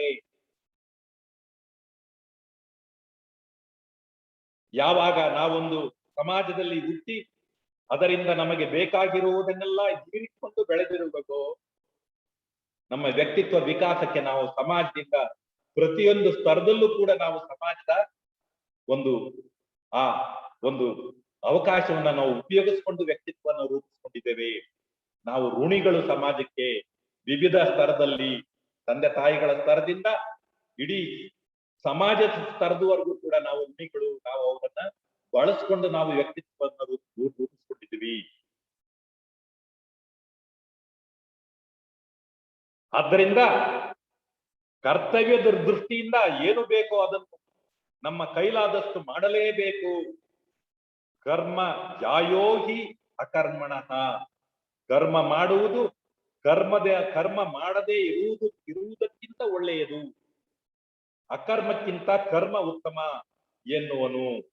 ಏಕೆಂದರೆ ನಮ್ಮಲ್ಲಿ ಕರ್ಮ ವಾಸನೆಗಳಿವೆ. ಚಿತ್ತ ಶುದ್ಧಿಯಾಗಲು ಅವುಗಳ ಕ್ಷಯವಾಗಬೇಕು. ಅದನ್ನು ಕರ್ಮದಿಂದಲೇ ಕ್ಷಯಿಸಬೇಕು. ನಾವು ಜನ್ಮ ಜನ್ಮಾಂತರಿಂದ ಕೂಡಿ ಹಾಕೊಂಡಿರ್ತಕ್ಕಂಥ ಈ ಸಂಸ್ಕಾರಗಳು ಕರ್ಮದಿಂದಲೇ ಅವು ಒಳಗಡೆ ಹೋಗಿದ್ದಾವೆ. ಅವುಗಳನ್ನ ಈಚೆಗೆ ತೆಗಿಬೇಕಾದ್ರೆ ಕರ್ಮದಿಂದಲೇ ನಾವು ಅದನ್ನ ತೆಗಿಬೇಕು. ಎಂತ ಕರ್ಮಗಳಿಂದ? ನಿಯತ ಕರ್ಮಗಳನ್ನ ಮಾಡಿ ನಾವು ನಮ್ಮ ಆಂತರ್ಯದಲ್ಲಿ ಇರ್ತಕ್ಕಂಥ ಕರ್ಮ ವಾಸನೆಗಳನ್ನ ತೆಗಿಲಿಕ್ಕೆ ನಮ್ಗೆ ಕ್ಷಮತೆ ಬರುತ್ತೆ, ಸಾಧ್ಯ ಆಗುತ್ತೆ, ಅವಕಾಶ ಆಗುತ್ತೆ. ಒಂದು ಮುಳ್ಳನ್ನು ತೆಗೆದುಕೊಂಡು ಕಾಲಿಗೆ ತಾಗಿರುವ ಮತ್ತೊಂದು ಮುಳ್ಳನ್ನು ತೆಗೆಯಬೇಕು. ಮುಳ್ಳಲ್ಲ, ಮುಳ್ಳಿನಿಂದಲೇ ತೆಗೆಯಬೇಕು. ನಾವು ಕರ್ಮ ವಾಸನೆಗಳನ್ನ, ನಿಯತ ಕರ್ಮಗಳನ್ನ ಯಥಾವತ್ತಾಗಿ ಮಾಡುವುದರ ಮುಖಾಂತರ ನಾವು ಆ ಕರ್ಮ ವಾಸನೆಗಳಿಂದ ಈಚೆಗೆ ಬರ್ಲಿಕ್ಕೆ ನಮ್ಗೆ ಅವಕಾಶ ಆಗತ್ತೆ ಅಂತಕ್ಕಂಥ ವಿಚಾರವನ್ನು ತಿಳ್ಕೊಂಡು, ನಿಸ್ವಾರ್ಥದಿಂದ ಕರ್ಮವನ್ನು ಮಾಡಲಾಗದಿದ್ದರೆ ನಮ್ಗೆ ಇನ್ನೂ ಆ ಕ್ಷಮತೆ ಬಂದಿಲ್ಲ. ನಿಷ್ಕಾಮ ಕರ್ಮ ಮಾಡ್ತಕ್ಕಂಥ ಕ್ಷಮತೆ ನಮ್ಗಿನ್ನೂ ಬಂದಿಲ್ಲ. ಆಂತರ್ಯದಲ್ಲಿ ಕರ್ಮ ವಾಸನೆಗಳು ಗಾಢವಾಗಿದ್ದಾವೆ. ಸ್ವಾರ್ಥದಿಂದ ಆದರೂ ಮಾಡಿದರೆ ಅದರಿಂದ ಸಮಾಜಕ್ಕೆ ಲಾಭವಾಗುವುದು. ಪ್ರತಿಯೊಬ್ಬನು ಸಮಷ್ಟಿ ಜೀವನಕ್ಕೆ ತನ್ನ ಪಾಲಿನ ಕರ್ಮವನ್ನು ದಾರಿ ಎರೆಯಲೇಬೇಕು. ವೇಷ್ಟಿ ಸಮಷ್ಟಿಗೆ ದುಡಿಯಲೇಬೇಕು. ಯಾಕೆಂದ್ರೆ ವೇಷ್ಟಿ ಆ ಸ್ಥಿತಿಗೆ ಬರಲಿಕ್ಕೆ ಸಮಷ್ಟಿಯನ್ನು ಉಪಯೋಗಿಸ್ಕೊಂಡಿದೆ. ವ್ಯಕ್ತಿ ಸಮಾಜವನ್ನ ಉಪಯೋಗಿಸ್ಕೊಂಡಿದ್ದಾನೆ. ಅದರಿಂದ ವ್ಯಕ್ತಿ ಸಮಷ್ಟಿಗಾಗಿ, ಸಮಾಜಕ್ಕಾಗಿ ದುಡಿತಕ್ಕಂಥದ್ದು ಅವನ ಕರ್ತವ್ಯ. ಇನ್ನೊಂದು ದೃಷ್ಟಿಯಿಂದಲಾದರೂ ಕರ್ಮವನ್ನು ಮಾಡಲೇಬೇಕು. ನಮ್ಮ ಜೀವನದ ಅವಶ್ಯಕತೆಗಾದರೂ, ನಮ್ಮ ಶರೀರ ಸ್ವಾಸ್ಥ್ಯವನ್ನು ಕಾಪಾಡಲಾದರೂ, ಈ ಸ್ತರದಲ್ಲಾದ್ರೂ ನಾವು ಯೋಚನೆ ಮಾಡಿದ್ರು ಕೂಡ ನಮ್ಗೆ ಕರ್ಮಕ್ಕೆ ಪ್ರೇರಣೆ ಸಿಗುತ್ತೆ. ನಾವು ಕರ್ಮವನ್ನು ಮಾಡಲೇಬೇಕಾಗುತ್ತೆ. ನಮ್ಮ ಆಂತರ್ಯದಲ್ಲಿ ಹಲವಾರು ಕರ್ಮ ಕ್ರಿಯೆಗಳು ನಡೀತಾ ಇರ್ತವೆ. ಕರ್ಮಗಳು, ಅದು ಉಸಿರಾಟ ಇರ್ಬೋದು, ಅಥವಾ ನಮ್ಮ ಹೃದಯ ಬಡಿತ ಆಗಿರ್ಬೋದು, ನಮ್ಮ ಶರೀರದಲ್ಲಿ ನಡೀತಕ್ಕಂಥ ವಿವಿಧ ಸ್ತರದಲ್ಲಿ ನಡೀತಕ್ಕಂಥ ಕ್ರಿಯೆಗಳಾಗಿರ್ಬೋದು, ನಮ್ಮ ಉಸಿರಾಟ ಸದಾ ನಡೆಯುತ್ತಿರುತ್ತದೆ. ಈ ಉಸಿರಾಟವನ್ನು ನಮ್ಮ ಶರೀರದಲ್ಲಿ ಮತ್ತು ನಮ್ಮ ಮನಸ್ಸಿನಲ್ಲಿ ಸಮತ್ವವನ್ನು ತರಲು ಉಪಯೋಗಿಸಿಕೊಳ್ಳಬಹುದು. ಅದರಿಂದ ಆಧ್ಯಾತ್ಮಿಕ ವಿಕಾಸಕ್ಕೆ ಬಳಸಬಹುದು, ಗಳಿಸಬಹುದು.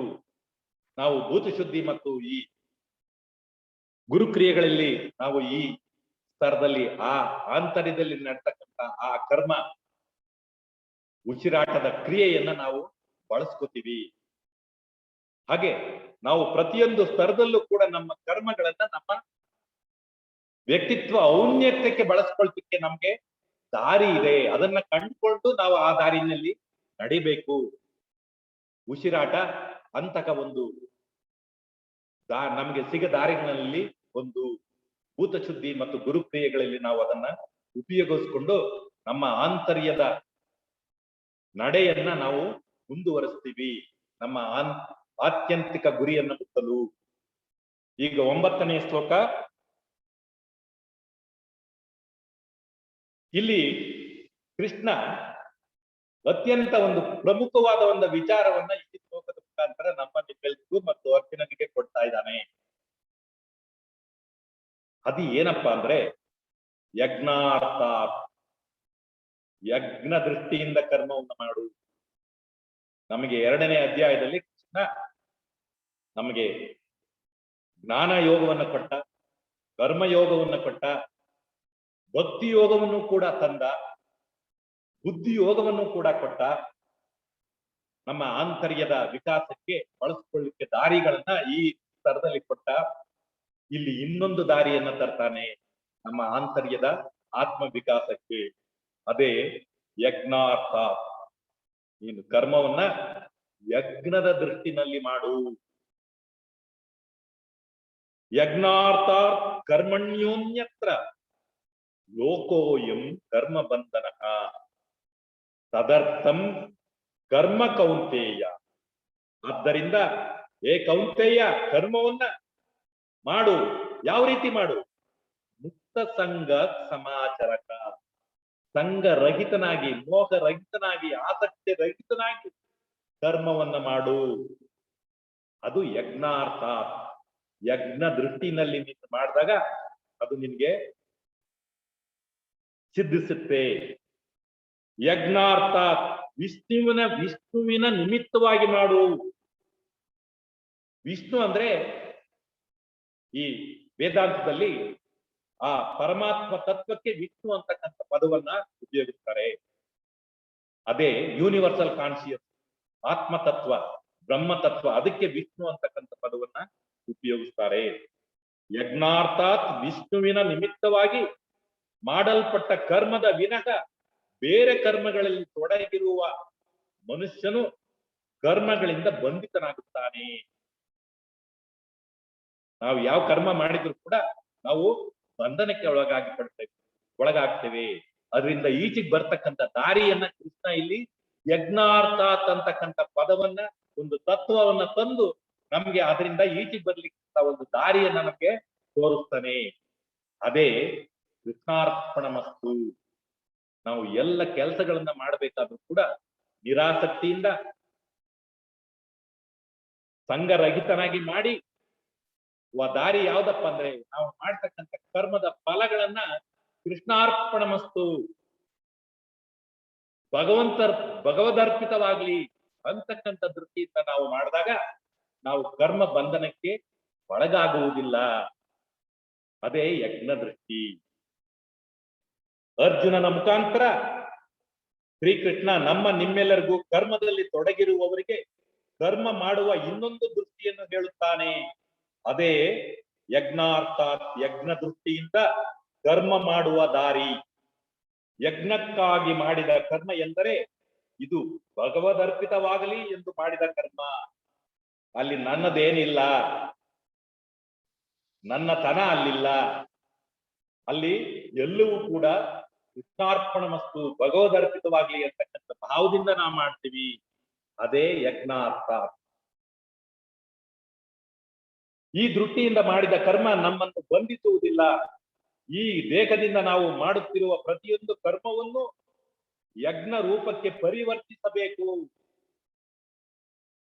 ಉಸಿರಾಟದಿಂದ ಹಿಡಿದು ನಮ್ಮ ಜೀರ್ಣ ಶಕ್ತಿಯಿಂದ ಹಿಡಿದು ಎಲ್ಲವನ್ನೂ ಕೂಡ ಯಜ್ಞ ಸ್ಥಿತಿಗೆ ನಾವು ಅದನ್ನ ಪರಿವರ್ತಿಸಬೇಕು. ನಮ್ಮ ಎಲ್ಲ ಕರ್ಮಗಳನ್ನು ಕೂಡ ಆ ಯಜ್ಞ ದೃಷ್ಟಿಯಿಂದ ಮಾಡ್ತಕ್ಕಂಥ ಪರಿಪಾಠವನ್ನ ನಾವು ಪಡಿಬೇಕು. ಈ ದೇಹದಿಂದ ನಾವು ಮಾಡುತ್ತಿರುವ ಪ್ರತಿಯೊಂದು ಕರ್ಮವನ್ನು ಯಜ್ಞ ರೂಪಕ್ಕೆ ಪರಿವರ್ತಿಸಬೇಕು. ಪ್ರತಿಯೊಂದು ಲೌಕಿಕ ಕರ್ಮವನ್ನು ಪೂಜೆಯಂತೆ ಮಾಡಲು ಸಾಧ್ಯ. ಯಾವಾಗ ನಾವು ಕೆಲಸವನ್ನು ಯಜ್ಞ ದೃಷ್ಟಿಯಿಂದ ಮಾಡುತ್ತೇವೆಯೋ ಆಗ ಒಂದು ಕೆಲಸ ಮೇಲು, ಇನ್ನೊಂದು ಕೆಲಸ ಕೀಳು, ಒಬ್ಬ ಮೇಲು ಇನ್ನೊಬ್ಬ ಕೀಳು ಅಂತಕ್ಕಂಥ ಒಂದು ಸೀಮಿತ ದೃಷ್ಟಿಕೋನ ಇಂದ ನಾವು ಹೊರಬರ್ಲಿಕ್ಕೆ ನಮಗೆ ಕ್ಷಮತೆ ಬರುತ್ತದೆ. ಯಾರು ತಾನು ಮಾಡುವ ಎಲ್ಲ ಕರ್ಮ ಭಗವದರ್ಪಿತ ಭಾವದಲ್ಲಿ ಮಾಡುತ್ತಾರೆಯೋ, ಸೇವೆ ಪೂಜೆಯ ಭಾವದಲ್ಲಿ ಮಾಡುತ್ತಾರೆಯೋ ಅವರು ಆಧ್ಯಾತ್ಮಿಕವಾಗಿ ಉದ್ಧಾರವಾಗುತ್ತಾರೆ. ಅಂತಕ ಕರ್ಮವೇ ಅದ್ಭುತ ಪರಿಣಾಮವನ್ನು ಬೀರುತ್ತದೆ. ವೈಯಕ್ತಿಕ ವ್ಯಕ್ತಿ ಮತ್ತು ಸಮಷ್ಟಿಯಲ್ಲಿ. ಇದಕ್ಕೆ ನಾವು ಒಂದು ಕಥೆಯನ್ನ ತಿಳ್ಕೊಳ್ಳಿಕ್ಕೆ ಪ್ರಯತ್ನ ಮಾಡೋಣ. ಭಗವಾನ್ ಬುದ್ಧರು ಹೋಗ್ತಾ ಇರ್ತಾರೆ. ಅವರಲ್ಲಿ ಹಿಂದೆ ಅವರ ಶಿಷ್ಯಗಳು, ಅನುಯಾಯಿಗಳು, ಭಕ್ತರು ಎಲ್ಲರೂ, ಅನುಯಾಯಿಗಳು ಭಕ್ತರು ಎಲ್ಲರೂ ಹೋಗ್ತಾ ಇರ್ತಾರೆ. ಆ ದಾರಿಯನ್ನ ಅಣಿ ಮಾಡ್ತಕ್ಕಂಥ, ಕ್ಲೀನ್ ಮಾಡ್ತಕ್ಕಂಥ, ಸ್ವಚ್ಛ ಮಾಡ್ತಕ್ಕಂಥ ಒಬ್ಬ ಕರ್ಮಿ ಅಲ್ಲಿ ನಿಂತಿರ್ತಾನೆ. ಅವನು, ನಾನು ಈ ಒಂದು ಸ್ವಚ್ಛ ಮಾಡ್ತಕ್ಕಂಥ ಕೆಳ ಸ್ತರದ ಕರ್ಮವನ್ನ ನಾನು ಮಾಡ್ತಾ ಇದ್ದೇನೆ. ನಾನು ಭಗವಂತ ಬುದ್ಧನಲ್ಲಿ ಹೋಗಿ ಅವನಲ್ಲಿ ನಾನು ಅವನ ಹತ್ರ ಹೋಗ್ತಕ್ಕಂಥ ನನ್ನ ಅರ್ಹತೆ ನನಗಿಲ್ಲ ಅನ್ನೋ ಭಾವ ಅವನಲ್ಲಿರ್ತಾನೆ. ಅವನೇನ್ ಮಾಡ್ತಾನೆ, ಆದ್ರೆ ಇಲ್ಲಿ ಭಗವಂತ ನಡೀತಾ ಇದ್ದಾನೆ, ಈ ದಾರಿಯನ್ನ ನಾನು ಅತ್ಯಂತ ಸ್ವಚ್ಛವಾಗಿ ಇಡ್ಲಿಕ್ಕೆ ನನ್ನ ಕರ್ಮವನ್ನ ನಾನು ಮಾಡೋಣ ಅಂತ ಹೇಳಿ ವಿಶೇಷವಾಗಿ ಅದನ್ನ ಸ್ವಚ್ಛವಾಗಿ ಮಾಡಿ ಇಟ್ಟು ದೂರದಲ್ಲಿ ನಿಂತು ನೋಡ್ತಾ ಇರ್ತಾನೆ. ಭಗವಾನ್ ಬುದ್ಧರು ಒಂದು ದಿವಸ ಹೋಗ್ತಾರೆ ಆ ದಾರಿನಲ್ಲಿ.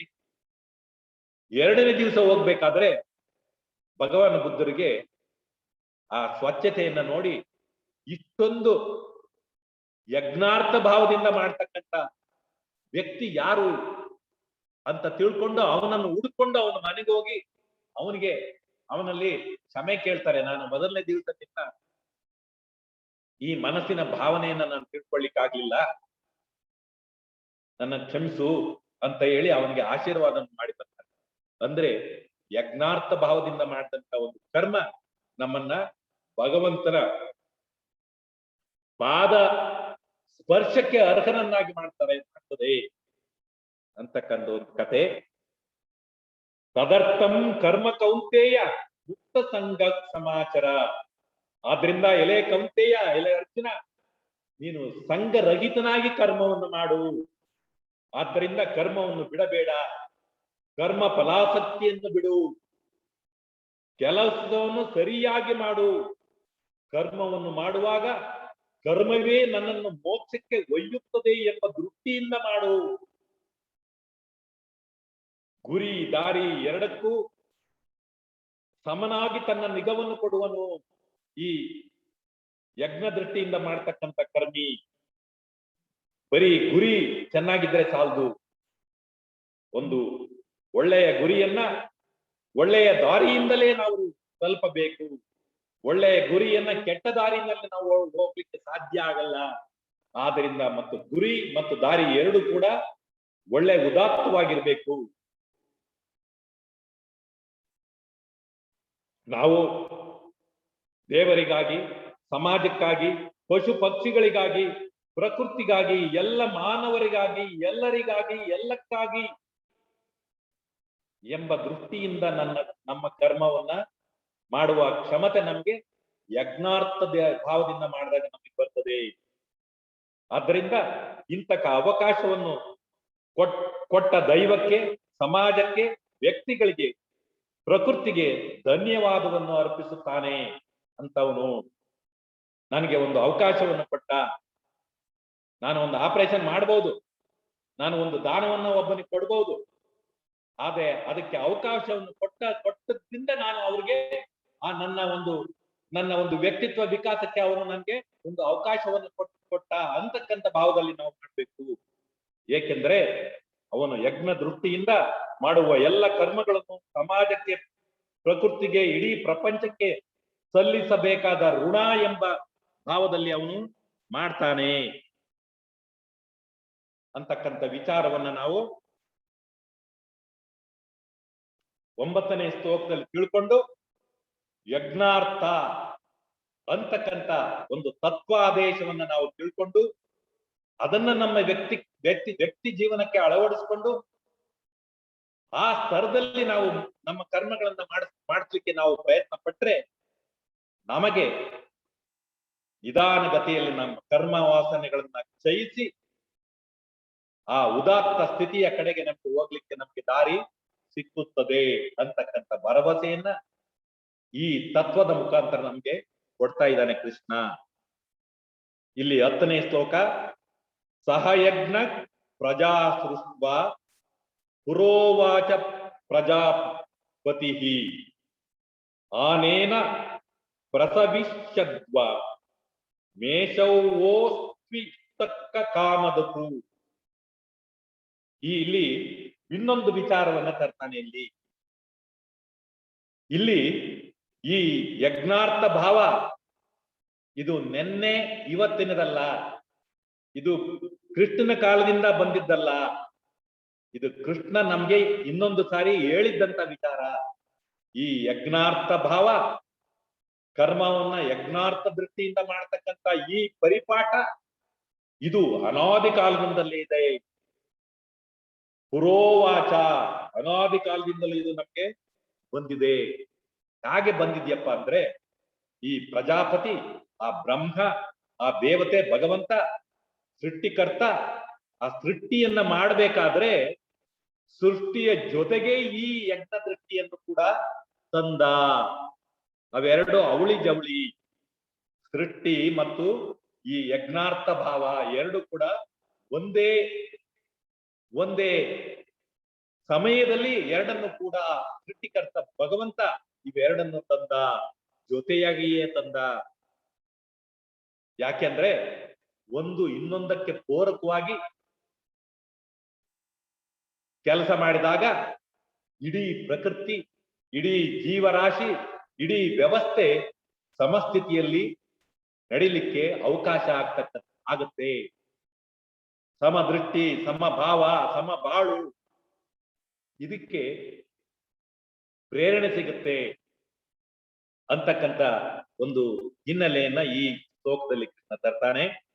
ಹಿಂದೆ ಪ್ರಜಾಪತಿಯು ಯಜ್ಞಗಳೊಂದಿಗೆ ಪ್ರಜೆಗಳನ್ನು ಸೃಷ್ಟಿಸಿ ಈ ರೀತಿಯಾಗಿ ಹೇಳಿದನು. ಇದರಿಂದ ವೃದ್ಧಿಯನ್ನು ಇಬ್ಬರು ಹೊಂದಿರಿ, ಇದು ನಿಮಗೆ ಇಷ್ಟವನ್ನು ಕೊಡುವ ಕಾಮಧೇನುವಾಗಲಿ. ಯಾವುದು? ಈ ಯಜ್ಞಾರ್ಥ ಭಾವ. ಶ್ರೀಕೃಷ್ಣ ಈ ಶ್ಲೋಕದಲ್ಲಿ ಸೃಷ್ಟಿಯು ವ್ಯವಸ್ಥಿತವಾಗಿ ನಡೆಯಲು ಬೇಕಾದಂತ ಒಂದು ಅತ್ಯಂತ ಉದಾತ್ತವಾದ ತತ್ವ ಸಂದೇಶವನ್ನು ತರುತ್ತಾನೆ.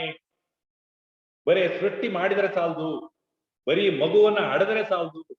ಆ ಮಗುವಿನ ವಿಕಾಸಕ್ಕೆ ಎಲ್ಲವೂ ಕೂಡ ಪೂರಕವಾಗಿ ಇದ್ದಾಗ ಮಾತ್ರ ಅದು ವ್ಯಕ್ತಿ ವಿಕಾಸಕ್ಕೆ, ಆ ಮಗುಗೆ ಅವಕಾಶ ಸಿಗುತ್ತೆ.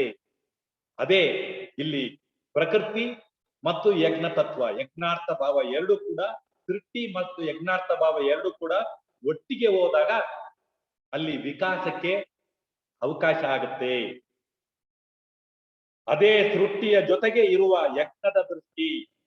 ಪೂರ್ವದಲ್ಲಿ ಎಂದರೆ ಸೃಷ್ಟಿಯ ಆದಿಯಲ್ಲಿ, ಪ್ರಾರಂಭದಲ್ಲಿ ಪ್ರಜಾಪತಿ ಎಂದರೆ ಭಗವಂತನು ಪ್ರಜೆಗಳನ್ನು ಸೃಷ್ಟಿ ಮಾಡಿದಾಗ ಅದರ ಜೊತೆಯಲ್ಲಿ ಯಜ್ಞವನ್ನು ಸೃಷ್ಟಿ ಮಾಡಿದ.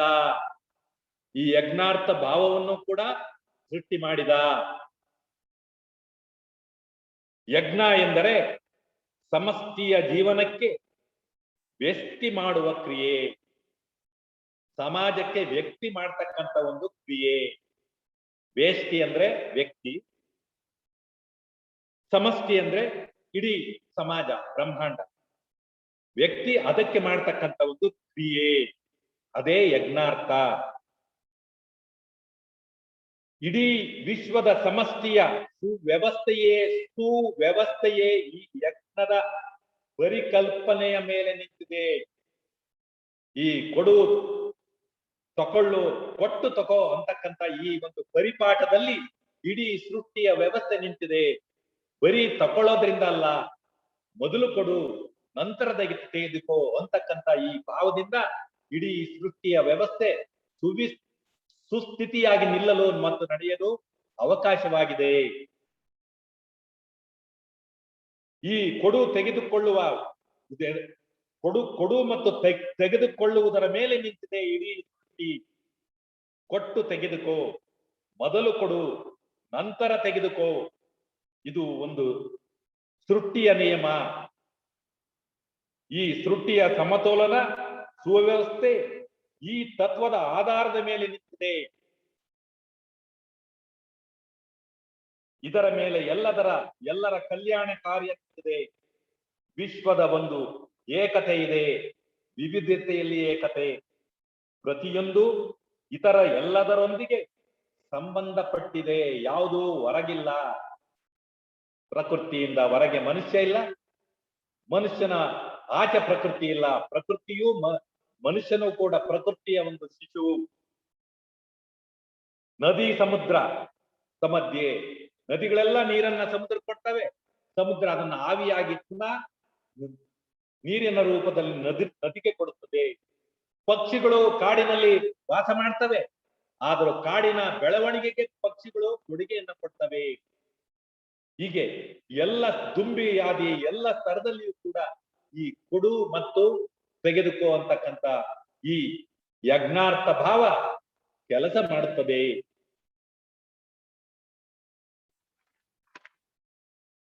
ಸರ್ಕಾರ ಪ್ರಜೆಗಳ ಮಧ್ಯೆ, ಹೃದಯ ಹಾಗೂ ಅಂಗಾಂಗಗಳ ಮಧ್ಯೆ ನಡೆಯುವ ರಕ್ತ ಪರಿಚಲನೆಯಲ್ಲಿ ಎಲ್ಲೆಲ್ಲೂ ಇದನ್ನು ನಾವು ಪ್ರಕೃತಿಯಲ್ಲಿ ನೋಡುತ್ತೇವೆ. ಆದರೆ ಮನುಷ್ಯರ ಅಂತರಾಳದಲ್ಲಿ ಈ ಪ್ರಕೃತಿಯ ವಿಕೃತಿ ರೂಪವನ್ನು ನಾವು ಕಾಣುತ್ತೇವೆ.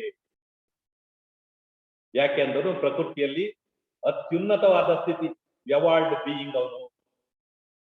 ಹೊಟ್ಟೆ ಬಾಕ ಸಂಸ್ಕೃತಿಯನ್ನು ನಾವು ಕಾಣುತ್ತೇವೆ. ಇಂದಿನ ಎಲ್ಲ ಅಸಮತೋಲನಕ್ಕೆ ಈ ತತ್ವದ ಕೊರತೆಯೇ ಕಾರಣ. ಹಾಗೂ ಈ ತತ್ವದ ಆಚರಣೆಯನ್ನು ವಿವಿಧ ಸ್ತರದಲ್ಲಿಯೂ ನಾವು ಕಾಣುತ್ತೇವೆ. ಅದರ ಕೊರತೆಯನ್ನು ಕಾಣ್ತೇವೆ ಮತ್ತು ಅದರ ಆಚರಣೆಯನ್ನು ನಾವು ಕಾಣ್ತೇವೆ. ಈ ತತ್ವದ ಆಚರಣೆಯನ್ನು ಮಾನವ ಸಂಬಂಧಗಳ ಮೂಲಕ ಅಭಿವ್ಯಕ್ತಿ ಮಾಡುತ್ತಿರುವುದನ್ನು ನಾವು ರಾಷ್ಟ್ರೀಯ ಅಂತಾರಾಷ್ಟ್ರೀಯ ಸ್ತರದಲ್ಲಿ ನಾವು ಕಾಣುತ್ತೇವೆ. UNO ಇದೆ, ಕೊಟ್ಟು ತಗೊಳ್ತು. ಒಂದು ದೇಶ ಇನ್ನೊಂದು ಅದು ಯಾವುದೇ ಸಂಪರ್ಕವಿಲ್ಲದಲೇ ಇವತ್ತು ನಡೆಸಲಿಕ್ಕೆ ಸಾಧ್ಯ ಇಲ್ಲ.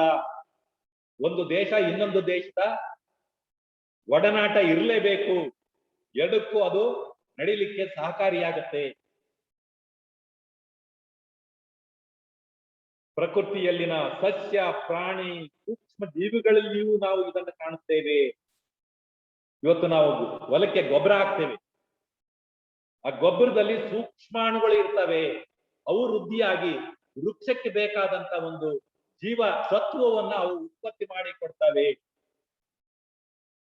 ಆ ವೃಕ್ಷ ಪುನಃ ಆ ಜೀವ ಹಣಕ್ಕೆ ಆಕಾರವನ್ನು ಒದಗಿಸುತ್ತದೆ.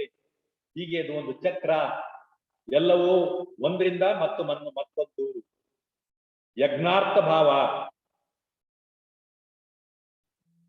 ಇದರಿಂದ ನೀವು ಅಭಿವೃದ್ಧಿಯನ್ನು ಹೊಂದಿರಿ, ಇದು ನಿಮಗೆ ಇಷ್ಟಾರ್ಥವನ್ನು ಕೊಡುವ ಕಾಮಧೇನುವಾಗಲಿ ಎಂದ ಯಾರು? ಸೃಷ್ಟಿಕರ್ತ ಬ್ರಹ್ಮ. ನಮ್ಮೆಲ್ಲ ಸಂಕಷ್ಟಗಳಿಗೆ ನಮ್ಮ ಅಜ್ಞಾನವೇ ಕಾರಣ. ನಮ್ಮ ಸ್ವರೂಪದ ಬಗ್ಗೆ ನಮಗೆ ಅಜ್ಞಾನವಿದೆ. ಅದಕ್ಕಾಗಿ ನಾವು ಈ ಯಜ್ಞಾರ್ಥ ಭಾವವನ್ನು ನಾವು ಮರಿತೇವೆ. ಯಾವಾಗ ನಾವು ಅಜ್ಞಾನದಲ್ಲಿ ಮುಳುಗಿರ್ತೇವೆಯೋ ಅವಾಗ ಈ ಯಜ್ಞಾರ್ಥ ಭಾವ ನಮ್ಮ ಅರಿವಿಗೆ ಬರುವುದಿಲ್ಲ. ಅದಕ್ಕೆ ಅಜ್ಞಾನವೇ ಕಾರಣ. ಯಾವಾಗ ನಾವು ಯಜ್ಞ ದೃಷ್ಟಿಯಿಂದ ನಾವು ಕೆಲಸ ಮಾಡುತ್ತೇವೆಯೋ ಆಗ ನಮ್ಮ ಚಿತ್ತ ಶುದ್ಧಿಯಾಗುತ್ತದೆ. ನಮ್ಮ ಆಂತರ್ಯದಲ್ಲಿ ಮನಸ್ಸು ಮತ್ತು ಬುದ್ಧಿ ಶುದ್ಧಿಯಾಗ್ತವೆ. ಈ ಯಜ್ಞ ಭಾವದಿಂದ ನಾವು ಕೆಲಸವನ್ನು ಮಾಡಿದಾಗ ಆಗ ನಮ್ಮ ಆಂತರ್ಯದಲ್ಲಿ ಶಾಂತಿ, ಪ್ರೀತಿ, ಅನುಕಂಪೆ, ಭ್ರಾತೃತ್ವ ಭಾವ, ಎಲ್ಲದರಲ್ಲಿಯೂ ಏಕತೆಯನ್ನು, ಆತ್ಮ ತತ್ವವನ್ನು ಕಾಣುವ ಕ್ಷಮತೆ ನಮಗೆ ಬರುತ್ತದೆ. ಏಕೆಂದರೆ ಈ ಸೃಷ್ಟಿಯ ಪ್ರತಿಯೊಂದು ಬಂದಿರುವುದು, ಹೊರ ಹೊಮ್ಮಿರುವುದು ಆದರಿಂದಲೇ, ಆ ಆತ್ಮ ತತ್ವದಿಂದಲೇ.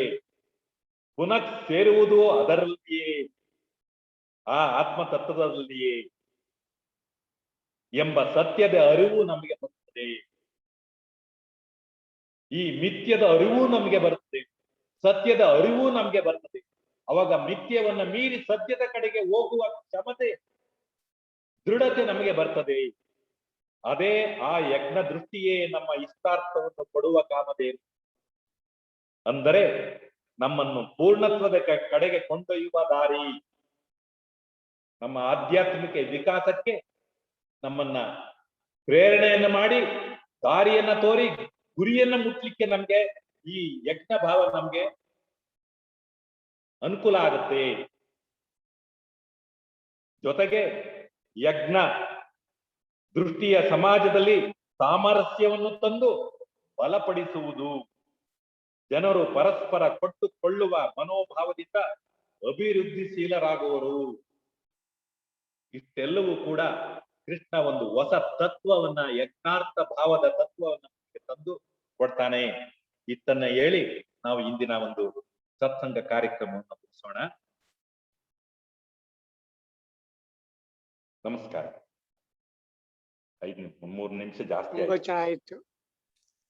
ಆ ಕೆಲವು ಕಾನ್ಸೆಪ್ಟ್ಸ್ ಎಲ್ಲ ಬರ್ತಾ ಇದೆ ಕ್ಲಿಯರ್ಲಿ. ಯಜ್ಞ ನಾರಾಯಣ ಸ್ವಾಮಿ. ನಮಸ್ತೆ ಸರ್. ಆಚಾರ್ಯರಿಗೆ ನಮಸ್ಕಾರ. ಇವತ್ತು ಎಂದಿನಂತೆ ಬಹಳ ಸ್ವಾರಸ್ಯವಾಗಿ ಮೂಡಿ ಬಂತು. ಎಲ್ಲ ಸತ್ಸಂಗಿಗಳಿಗೆ ಇದು ನನ್ನ ಅಂದಾಜ್ಗೆ ಹಾಲು ಜೇನು ಇದ್ದಂಗಿತ್ತು. It was very very sweet ಅಂತ ಹೇಳ್ಬೋದು. ಎಲ್ಲಿಂದ ನಾವು ಕರ್ಮಯೋಗದಲ್ಲಿ ಅಕರ್ಮದಲ್ಲಿ ಕರ್ಮದ ಬಗ್ಗೆ ಸೂಕ್ಷ್ಮವಾಗಿ ತಿಳಿಸ್ಕೊಟ್ರೆ, ಅದನ್ನ ನೀವು ಮುಂದಿನ ಸಲ ನಮ್ಗೆ ಇನ್ನೊಂದ್ ಸ್ವಲ್ಪ ಹೆಚ್ಚಿಗೆ ತಿಳಿಸ್ಕೊಟ್ರೆ ತುಂಬಾ ಸಂತೋಷ. ಈ ಕಾರ್ಯಕ್ರಮ ಸಾಂಖ್ಯಯೋಗದಿಂದ ಕರ್ಮಯೋಗದಿಂದ ಸೂಕ್ಷ್ಮವಾಗಿ ಹೇಳಿ ನಂತರ ಶ್ಲೋಕ 5ಕ್ಕೆ ಹೋದು ಗಹನೋ ಕರ್ಮಣಃ, ಅಂದ್ರೆ ಕರ್ಮ ಅನ್ನೋದು ಎಷ್ಟು ಗಹನದಲ್ಲಿದೆ ಅನ್ನೋದನ್ನ ಅರ್ಥ ಮಾಡ್ಕೊಳ್ಳೋದಿಕ್ಕೆ ಅನುಕೂಲ ಮಾಡ್ಕೊಟ್ರಿ. ಪ್ರತಿಯೊಂದು ಕ್ಷಣವೂ ನಾವು ಕರ್ಮದಲ್ಲಿ ಇರ್ತೇವೆ ಅಂತ ವಿಚಾರ. ಅಂದ್ರೆ ನಾವು ಈ ಭೂಮಿಯಲ್ಲಿ ಜನ್ಮ ತಳೆದಾಗಿಂದ ಸಾಯುವವರೆಗೂ ಕರ್ಮ ಸಾಧನೆ ಆಗ್ತಾನೇ ಇರತ್ತೆ. ನಾವು ಬೇಕಂದ್ರು ಬೇಡ ಅಂದ್ರೂ ಆ ಕರ್ಮದಲ್ಲಿ ಇರ್ತೀವಿ, ಯಾವುದೋ ಒಂದು ಕರ್ಮದಲ್ಲಿ ಇರ್ತೀವಿ, ಆದ್ರೆ ನಿಲ್ಲಲ್ಲ ಅದು. ಆ ವಿಚಾರ ತಿಳಿಸ್ಕೊಟ್ರಿ. ಸೃಷ್ಟಿಯು ಪ್ರತಿಯೊಂದು ಕ್ರಿಯಾಶೀಲದಿಂದ ಕೂಡಿರುತ್ತದೆ. ಆ ಕ್ರಿಯಾಶೀಲತೆ ಹೇಗಿರುತ್ತೆ ಅಂತಂದ್ರೆ ನಮ್ಮ ಕರ್ಮ ವಾಸನೆಗಳು ಮತ್ತು ಗುಣಧರ್ಮದ ತಕ್ಕಂತೆ ಮೂಡಿ ಬರ್ತವೆ. ಅಂದ್ರೆ ಪ್ರತಿಯೊಂದು ಕ್ಷಣ ನಾವು ಅವಲೋಕನ ಮಾಡಬೇಕಾದಂಥದ್ದು ನಾವು ಮಾಡ್ತಾ ಇರುವಂತ ಕರ್ಮ ಎಲ್ಲಿಂದ, ಯಾವ ಕರ್ಮ ವಾಸನೆಯಿಂದ ಪ್ರೇರಿತವಾಗಿದೆ, ಯಾವ ಗುಣಧರ್ಮದಲ್ಲಿ ಅದು ವ್ಯಕ್ತ ಆಗ್ತಾ ಇದೆ ಅಂತ ನೋಡ್ಕೊಳ್ಳುವಂಥದ್ದು. ಮತ್ತೆ ತ್ರಿಗುಣ ರೂಪವನ್ನ ನಮ್ಗೆ ತಿಳಿಸ್ಕೊಟ್ರಿ, ಸತ್ವ ತಮೋ ರಜಸ್ ಗುಣಗಳು. ಅಲ್ಲಿಂದ ಆಚೆಗೆ ಈ 3 ಗುಣಗಳಿಂದ ಆಚೆ ಗುಣಾತೀತರಾದಾಗ ಪರಮಾತ್ಮನ ಸ್ಥಿತಿ ತಲುಪೋದಕ್ಕೆ ಅವಕಾಶ ಆಗುತ್ತೆ ಅಂತ 5ನೇ ಶ್ಲೋಕದಲ್ಲಿ ತಿಳಿಸ್ಕೊಟ್ರಿ. 6ನೇ ಶ್ಲೋಕದಲ್ಲಿ ಪುರುಷಾರ್ಥ, ಧರ್ಮಾರ್ಥ, ಕಾಮ ಅದ್ರ ಬಗ್ಗೆ ತಿಳಿಸ್ಕೊಟ್ರಿ. ಪ್ರಾಪಂಚಿಕ ಜೀವನ ಮತ್ತೆ ಆಧ್ಯಾತ್ಮ ಜೀವನದ ಬಗ್ಗೆ ತಿಳಿಸ್ಕೊಟ್ರಿ. ಕರ್ಮೇಂದ್ರಿಯಗಳನ್ನು ಹೇಗೆ ನಾವು ಹಿಡಿತದಲ್ಲಿ ಇಟ್ಕೋಬೇಕು, ಒಂದು ಭೌತಿಕ ಜೀವನದಲ್ಲಿ ಮತ್ತೊಂದು ಸೂಕ್ಷ್ಮ ಸ್ತರದಲ್ಲೂ ಸಹ ಈ ಒಂದು ಇಂದ್ರಿಯಗಳ ನಿಗ್ರಹ ಎಷ್ಟು ಮುಖ್ಯ ಅನ್ನೋದನ್ನ ತಿಳಿಸ್ಕೊಟ್ರಿ. ನಮ್ಮ ಜೀವನ ಈ ಒಂದು ತ್ರಿಗುಣ ರೂಪದಲ್ಲಿ ನಡೆಯುವಾಗ ಅಧರ್ಮವನ್ನು ಆಶ್ರಯಿಸಬಾರದು ಅನ್ನೋ ವಿಚಾರ 6ನೇ ಶ್ಲೋಕದಲ್ಲಿ ವ್ಯಕ್ತವಾಯಿತು. 7ನೇ ಶ್ಲೋಕದಲ್ಲಿ ಕರ್ಮತು ಕೌಶಲಂ, ಪ್ರತಿಯೊಂದು ಕೆಲಸವು ಕರ್ಮಫಲದ ಮೇಲೆ ಆಸಕ್ತಿ ಇಲ್ಲದೆ, ಅಂದ್ರೆ ಕರ್ಮಫಲದಲ್ಲಿ ನಿರಾಸಕ್ತಿಯಿಂದ ಕೆಲಸ ಮಾಡಿದಾಗ ಅದು ಕರ್ಮತು ಕೌಶಲಂ. ನೀವು ಮಾಡುವಂತ ಪ್ರತಿಯೊಂದು ಕೆಲಸವು ಅತ್ಯುನ್ನತ ಮಟ್ಟಕ್ಕೆ ತಲುಪುತ್ತೆ ಅನ್ನೋದು ಆ ವಿಚಾರ 7ನೇ ಶ್ಲೋಕದಲ್ಲಿ. 8ನೇ ಶ್ಲೋಕದಲ್ಲಿ ಚಿತ್ತಶುದ್ಧಿ ಕರ್ಮದಿಂದಲೇ ಕಳಿಬೇಕು. ನಿಯತ ಕರ್ಮ, ಕಾಮ್ಯ ಕರ್ಮ, 2 ಕರ್ಮಗಳನ್ನ ತೋರಿಸ್ಕೊಟ್ರೆ. ನಿಯತ ಕರ್ಮ ಯು ಮಸ್ಟ್, ಖಂಡಿತವಾಗ್ಲೂ ಮಾಡ್ಬೇಕಾದಂಥದ್ದು. ಅದು ಬೆಳಗ್ಗೆ ಎದ್ದಾಗಿಂದ ಸಂಜೆವರೆಗೂ ತಪ್ಪದೆ ಮಾಡ್ಬೇಕಾದಂತ ವಿಚಾರಗಳು. ಕಾಮ್ಯ ಕರ್ಮ ನಿಮ್ಮ ಸ್ವಂತಕ್ಕೆ ಅವಲಂಬಿಸಿರುವಂಥದ್ದು, ಅದನ್ನ ಮಾಡಿದ್ರೆ ಮಾಡ್ಬೋದು, ಬಿಟ್ರೆ ಬಿಡ್ಬೋದು. ನಿಯತ ಕರ್ಮಗಳನ್ನು ಮಾಡುವಾಗ, ಅಂದ್ರೆ ನಿತ್ಯ ಕರ್ಮಗಳನ್ನು ಮಾಡುವಾಗ ಚಿತ್ತಶುದ್ಧಿ ಇರಬೇಕು. ಆಗ ಆಧ್ಯಾತ್ಮಿಕ ವಿಕಾಸಕ್ಕೆ ಅನುಕೂಲ ಆಗುತ್ತೆ. ಆಮೇಲೆ 9ನೇ ಶ್ಲೋಕದಲ್ಲಿ ಆತ್ಮತತ್ವದ ಬಗ್ಗೆ, ನಿಯತ ಕರ್ಮಗಳಿಂದ ಚಿತ್ತ ಶುದ್ಧಿ ಆಗತ್ತೆ. ನಿಯತ ಕರ್ಮಗಳಿಂದ ನಿತ್ಯ ಶುದ್ಧಿ ಆಗತ್ತೆ, ಚಿತ್ತ ಶುದ್ಧಿ ಆಗತ್ತೆ, ಚಿತ್ತ ಶುದ್ಧಿ ಆಗತ್ತೆ. ಪರ್ಫೆಕ್ಟ್. ಆ ನಿಯತ ಕರ್ಮಗಳು ಅಲ್ಲಿ ಶ್ರೇಷ್ಠತೆ ಉಳಿಸ್ಕೋಬೇಕು ಅಂತಂದ್ರೆ ಜೀವನದಲ್ಲಿ ಒಂದು ಡಿಸಿಪ್ಲಿನ್ ಇರ್ಬೇಕಲ್ವಾ ಸರ್? ಆ ಡಿಸಿಪ್ಲಿನ್ ಇಟ್ಕೊಂಡಾಗ ಬೆಳಿಗ್ಗೆ ಯಾವಾಗ ಎದ್ದೇಳ್ಬೇಕು, ಏನ್ ತಿನ್ಬೇಕು, ಏನ್ ಮಾತಾಡ್ಬೇಕು, ಏನ್ ವಿಚಾರ ಮಾಡ್ಬೇಕು, ಏನ್ ಮಾತಾಡ್ಬೇಕು ಅನ್ನೋದು ಬಂದಾಗ ಅದು ಆಧ್ಯಾತ್ಮಿಕತೆಗೆ ವಿಕಾಸಕ್ಕೆ ಅನುಕೂಲವಾಗುತ್ತೆ. ಆಮೇಲೆ 9ನೇ ಶ್ಲೋಕ, ಯಜ್ಞಾರ್ಥಾತ್, ಯಜ್ಞ ದೃಷ್ಟಿಯಿಂದ ಕರ್ಮವನ್ನು ಮಾಡ್ಬೇಕಾದ. ಎಷ್ಟೋ ಜನಕ್ಕೆ 100ಕ್ಕೆ 90 ಭಾಗ ಗೊತ್ತಿಲ್ವೇನೋ ಇವತ್ತು ಪ್ರಪಂಚದಲ್ಲಿ ತಮ್ಮ ಕಾರ್ಯ ಯಜ್ಞ ದೃಷ್ಟಿಯಿಂದ ಇರಬೇಕು ಅನ್ನೋದು, ಸಂಘರಹಿತವಾಗಿರ್ಬೇಕು, ಮೋಹರಹಿತವಾಗಿರ್ಬೇಕು ಅನ್ನೋ ವಿಚಾರ 9ನೇ ಶ್ಲೋಕದಲ್ಲಿ ವ್ಯಕ್ತವಾಯಿತು. ಪ್ರತಿಯೊಂದು ಕೆಲಸವು ಕೃಷ್ಣಾರ್ಪಣ ಮಸ್ತು ಅನ್ನೋ ದೃಷ್ಟಿಯಲ್ಲಿ ನಾವು ಮಾಡ್ಬೇಕು ಅನ್ನುವಂಥದ್ದು ಫ್ಯಾಂಟಾಸ್ಟಿಕ್, ಬಹಳ ಚೆನ್ನಾಗಿ ಬಂತು. 10ನೇ ಶ್ಲೋಕದಲ್ಲಿ ಇಡೀ ವ್ಯವಸ್ಥೆ ಒಂದು ನಿಯಮದಲ್ಲಿ ನಿಂತಿದೆ, ಅದು ಕೊಟ್ಟು ತಗೊಳ್ಳುವಂಥದ್ದು. ನಾವೇನ್ ಮಾಡ್ತೀವಿ, ನಮ್ಗೇನು ಬರುತ್ತೆ ಅನ್ನೋದೇ ನೋಡ್ತಾ ಇರ್ತೀವಿ, ನಾವು ಕೊಡೋದಲ್ಲ, ಬೇರೆಯವರಿಂದ ತಗೊಳ್ಳೋದೇ ನೋಡ್ತಾ ಇರ್ತೀವಿ. ಸೊ ಅದು ಪ್ರಕೃತಿಯ ನಿಯಮ ಅಲ್ಲ. ಪ್ರಕೃತಿ ನಿಯಮ ಕೊಟ್ಟು ತಗೊಳ್ಳುವಂಥದ್ದು. ಆ ಕೊಡೋದ್ರಲ್ಲೂ ಒಂದು ಎಂಥದ್ದು ನಿಷ್ಕಾಮ ಕರ್ಮ, ಆಮೇಲೆ ತ್ರಿಗುಣಾತೀತದಿಂದ ಇರ್ಬೇಕು, ಅದು ಬ್ಯಾಲೆನ್ಸ್ ಆಗಿರ್ಬೇಕು. ಆವಾಗ ಏನಾಗುತ್ತೆ, ಇಡೀ ವ್ಯವಸ್ಥೆ ಸುಖ ಸಂತೋಷದಿಂದ ಇರೋದಕ್ಕೆ ಅನುಕೂಲವಾಗುತ್ತೆ. ಮತ್ತೆ ಇಡೀ ಸೃಷ್ಟಿ ವಿವಿಧತೆಯಲ್ಲಿ ಏಕತೆ ಕೂಡಿದೆ ಅಂತ, ಅದು ಬಹಳ ಸೂಕ್ಷ್ಮವಾಗಿ ಚೆನ್ನಾಗಿ ಬಂತು. ದುರಾದೃಷ್ಟವಶಾತ್ ಇಂದಿನ ಸಮಾಜದಲ್ಲಿ ಈ ಯಜ್ಞಾರ್ಥ ಭಾವದ ಕೊರತೆ ಇದೆ. ಅದನ್ನ ನಾವು ಮುಂದಿನ ಪೀಳಿಗೆಗೆ ಸರಿಪಡಿಸ್ಬೇಕು. ಇವತ್ತಿನ ಸ್ಥಿತಿಯಲ್ಲಿ ಎಲ್ಲರ ಸಂಕಷ್ಟಗಳಿಗೂ ಅಜ್ಞಾನವೇ ಕಾರಣ. ಅಜ್ಞಾನವನ್ನು ಹೋಗಲಾಡಿಸಿದ್ರೆ ಕಷ್ಟಗಳು ದೂರ ಆಗುತ್ತೆ. ಆತ್ಮ ತತ್ವದಿಂದ ಮಾತ್ರ ಸಂಪೂರ್ಣ ತತ್ವಕ್ಕೆ ದಾರಿ ಅನ್ನೋದನ್ನ, ಪೂರ್ಣ ತತ್ವಕ್ಕೆ ದಾರಿ ಅನ್ನೋದು ತಿಳಿಸ್ಕೊಟ್ರಿ ಆಚಾರ್ಯರು. ತುಂಬಾ ಚೆನ್ನಾಗಿ ಬಂತು. Thank you. ಅಂಡ್ ಎಲ್ಲ ಸತ್ಸಂಗಿಗಳಿಗೂ ಥ್ಯಾಂಕ್ ಯು ಆಚಾರ್ಯರು. ಥ್ಯಾಂಕ್ ಯು, ತುಂಬಾ ಚೆನ್ನಾಗಿತ್ತು. ನೆಕ್ಸ್ಟ್ ವೀಕು ಪ್ರಶ್ನೆ. ಸೊ ಈ ಪ್ರಶ್ನೆಗಳಲ್ಲಿ ಏನೇನ್ ಪ್ರಶ್ನೆಗಳಿದ್ರೆ ಹಾಕಿ. ಈ ತುಂಬಾ ಒಳ್ಳೆ ಕಾನ್ಸೆಪ್ಟ್, ಹೊಸ ಕಾನ್ಸೆಪ್ಟ್, ಯಜ್ಞ ಸ್ವರೂಪ. So this is a new concept. ಇಷ್ಟವರೆಗೂ ಬುದ್ಧಿ ಯೋಗ ಅಂತ ಮಾತಾಡ್ತಾ ಇದ್ವಿ ಕರ್ಮಗಳು ಮಾಡಕ್ಕೆ. ಇವಾಗ ಯಜ್ಞ ಸ್ವರೂಪ, ಯಜ್ಞದಿಂದ ಕರ್ಮಗಳು ಅಂತ. This is another new approach. So ಇದನ್ನ ಚೆನ್ನಾಗಿ ಅರ್ಥ ಮಾಡ್ಕೋಬೇಕು ನಾವು. ಸೊ ಪ್ರಶ್ನೆಗಳು ಇದ್ರ ಬಗ್ಗೆನೆ ಕೇಳಿ, ಇನ್ನ ಬೇರೆ ಕ್ವೆಶ್ಚನ್ಸ್ ಕೇಳ್ಬೋದು. ಈ ವಾರ ನೀವು ಕ್ವೆಶ್ಚನ್ಸ್ ಹಾಕಿದ್ದೆಲ್ಲಾನು ತಿರ್ಗಾ ಗ್ಯಾದರ್ ಮಾಡಿ ನೆಕ್ಸ್ಟ್ ವೀಕ್ ಬರೋ ಭಾನುವಾರ ಪ್ರಯತ್ನ ಮಾಡ್ತೀವಿ ನಿಮ್ಗೆಲ್ಲ ಉತ್ತರಗಳು ಕೊಡೋಕ್ಕೆ. So please send questions. Doctor,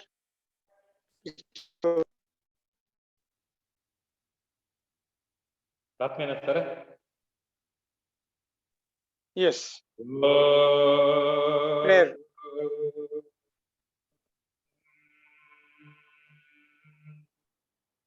ಪೂರ್ಣಮದಃ ಪೂರ್ಣಮಿದಂ ಪೂರ್ಣಾತ್ ಪೂರ್ಣಮುದಚ್ಯತೆ ಪೂರ್ಣಸ್ಯ ಪೂರ್ಣಮಾದಾಯ ಪೂರ್ಣಮೇವಾವಶಿಷ್ಯತೆ. ಓಂ ಶಾಂತಿ ಶಾಂತಿ ಶಾಂತಿ.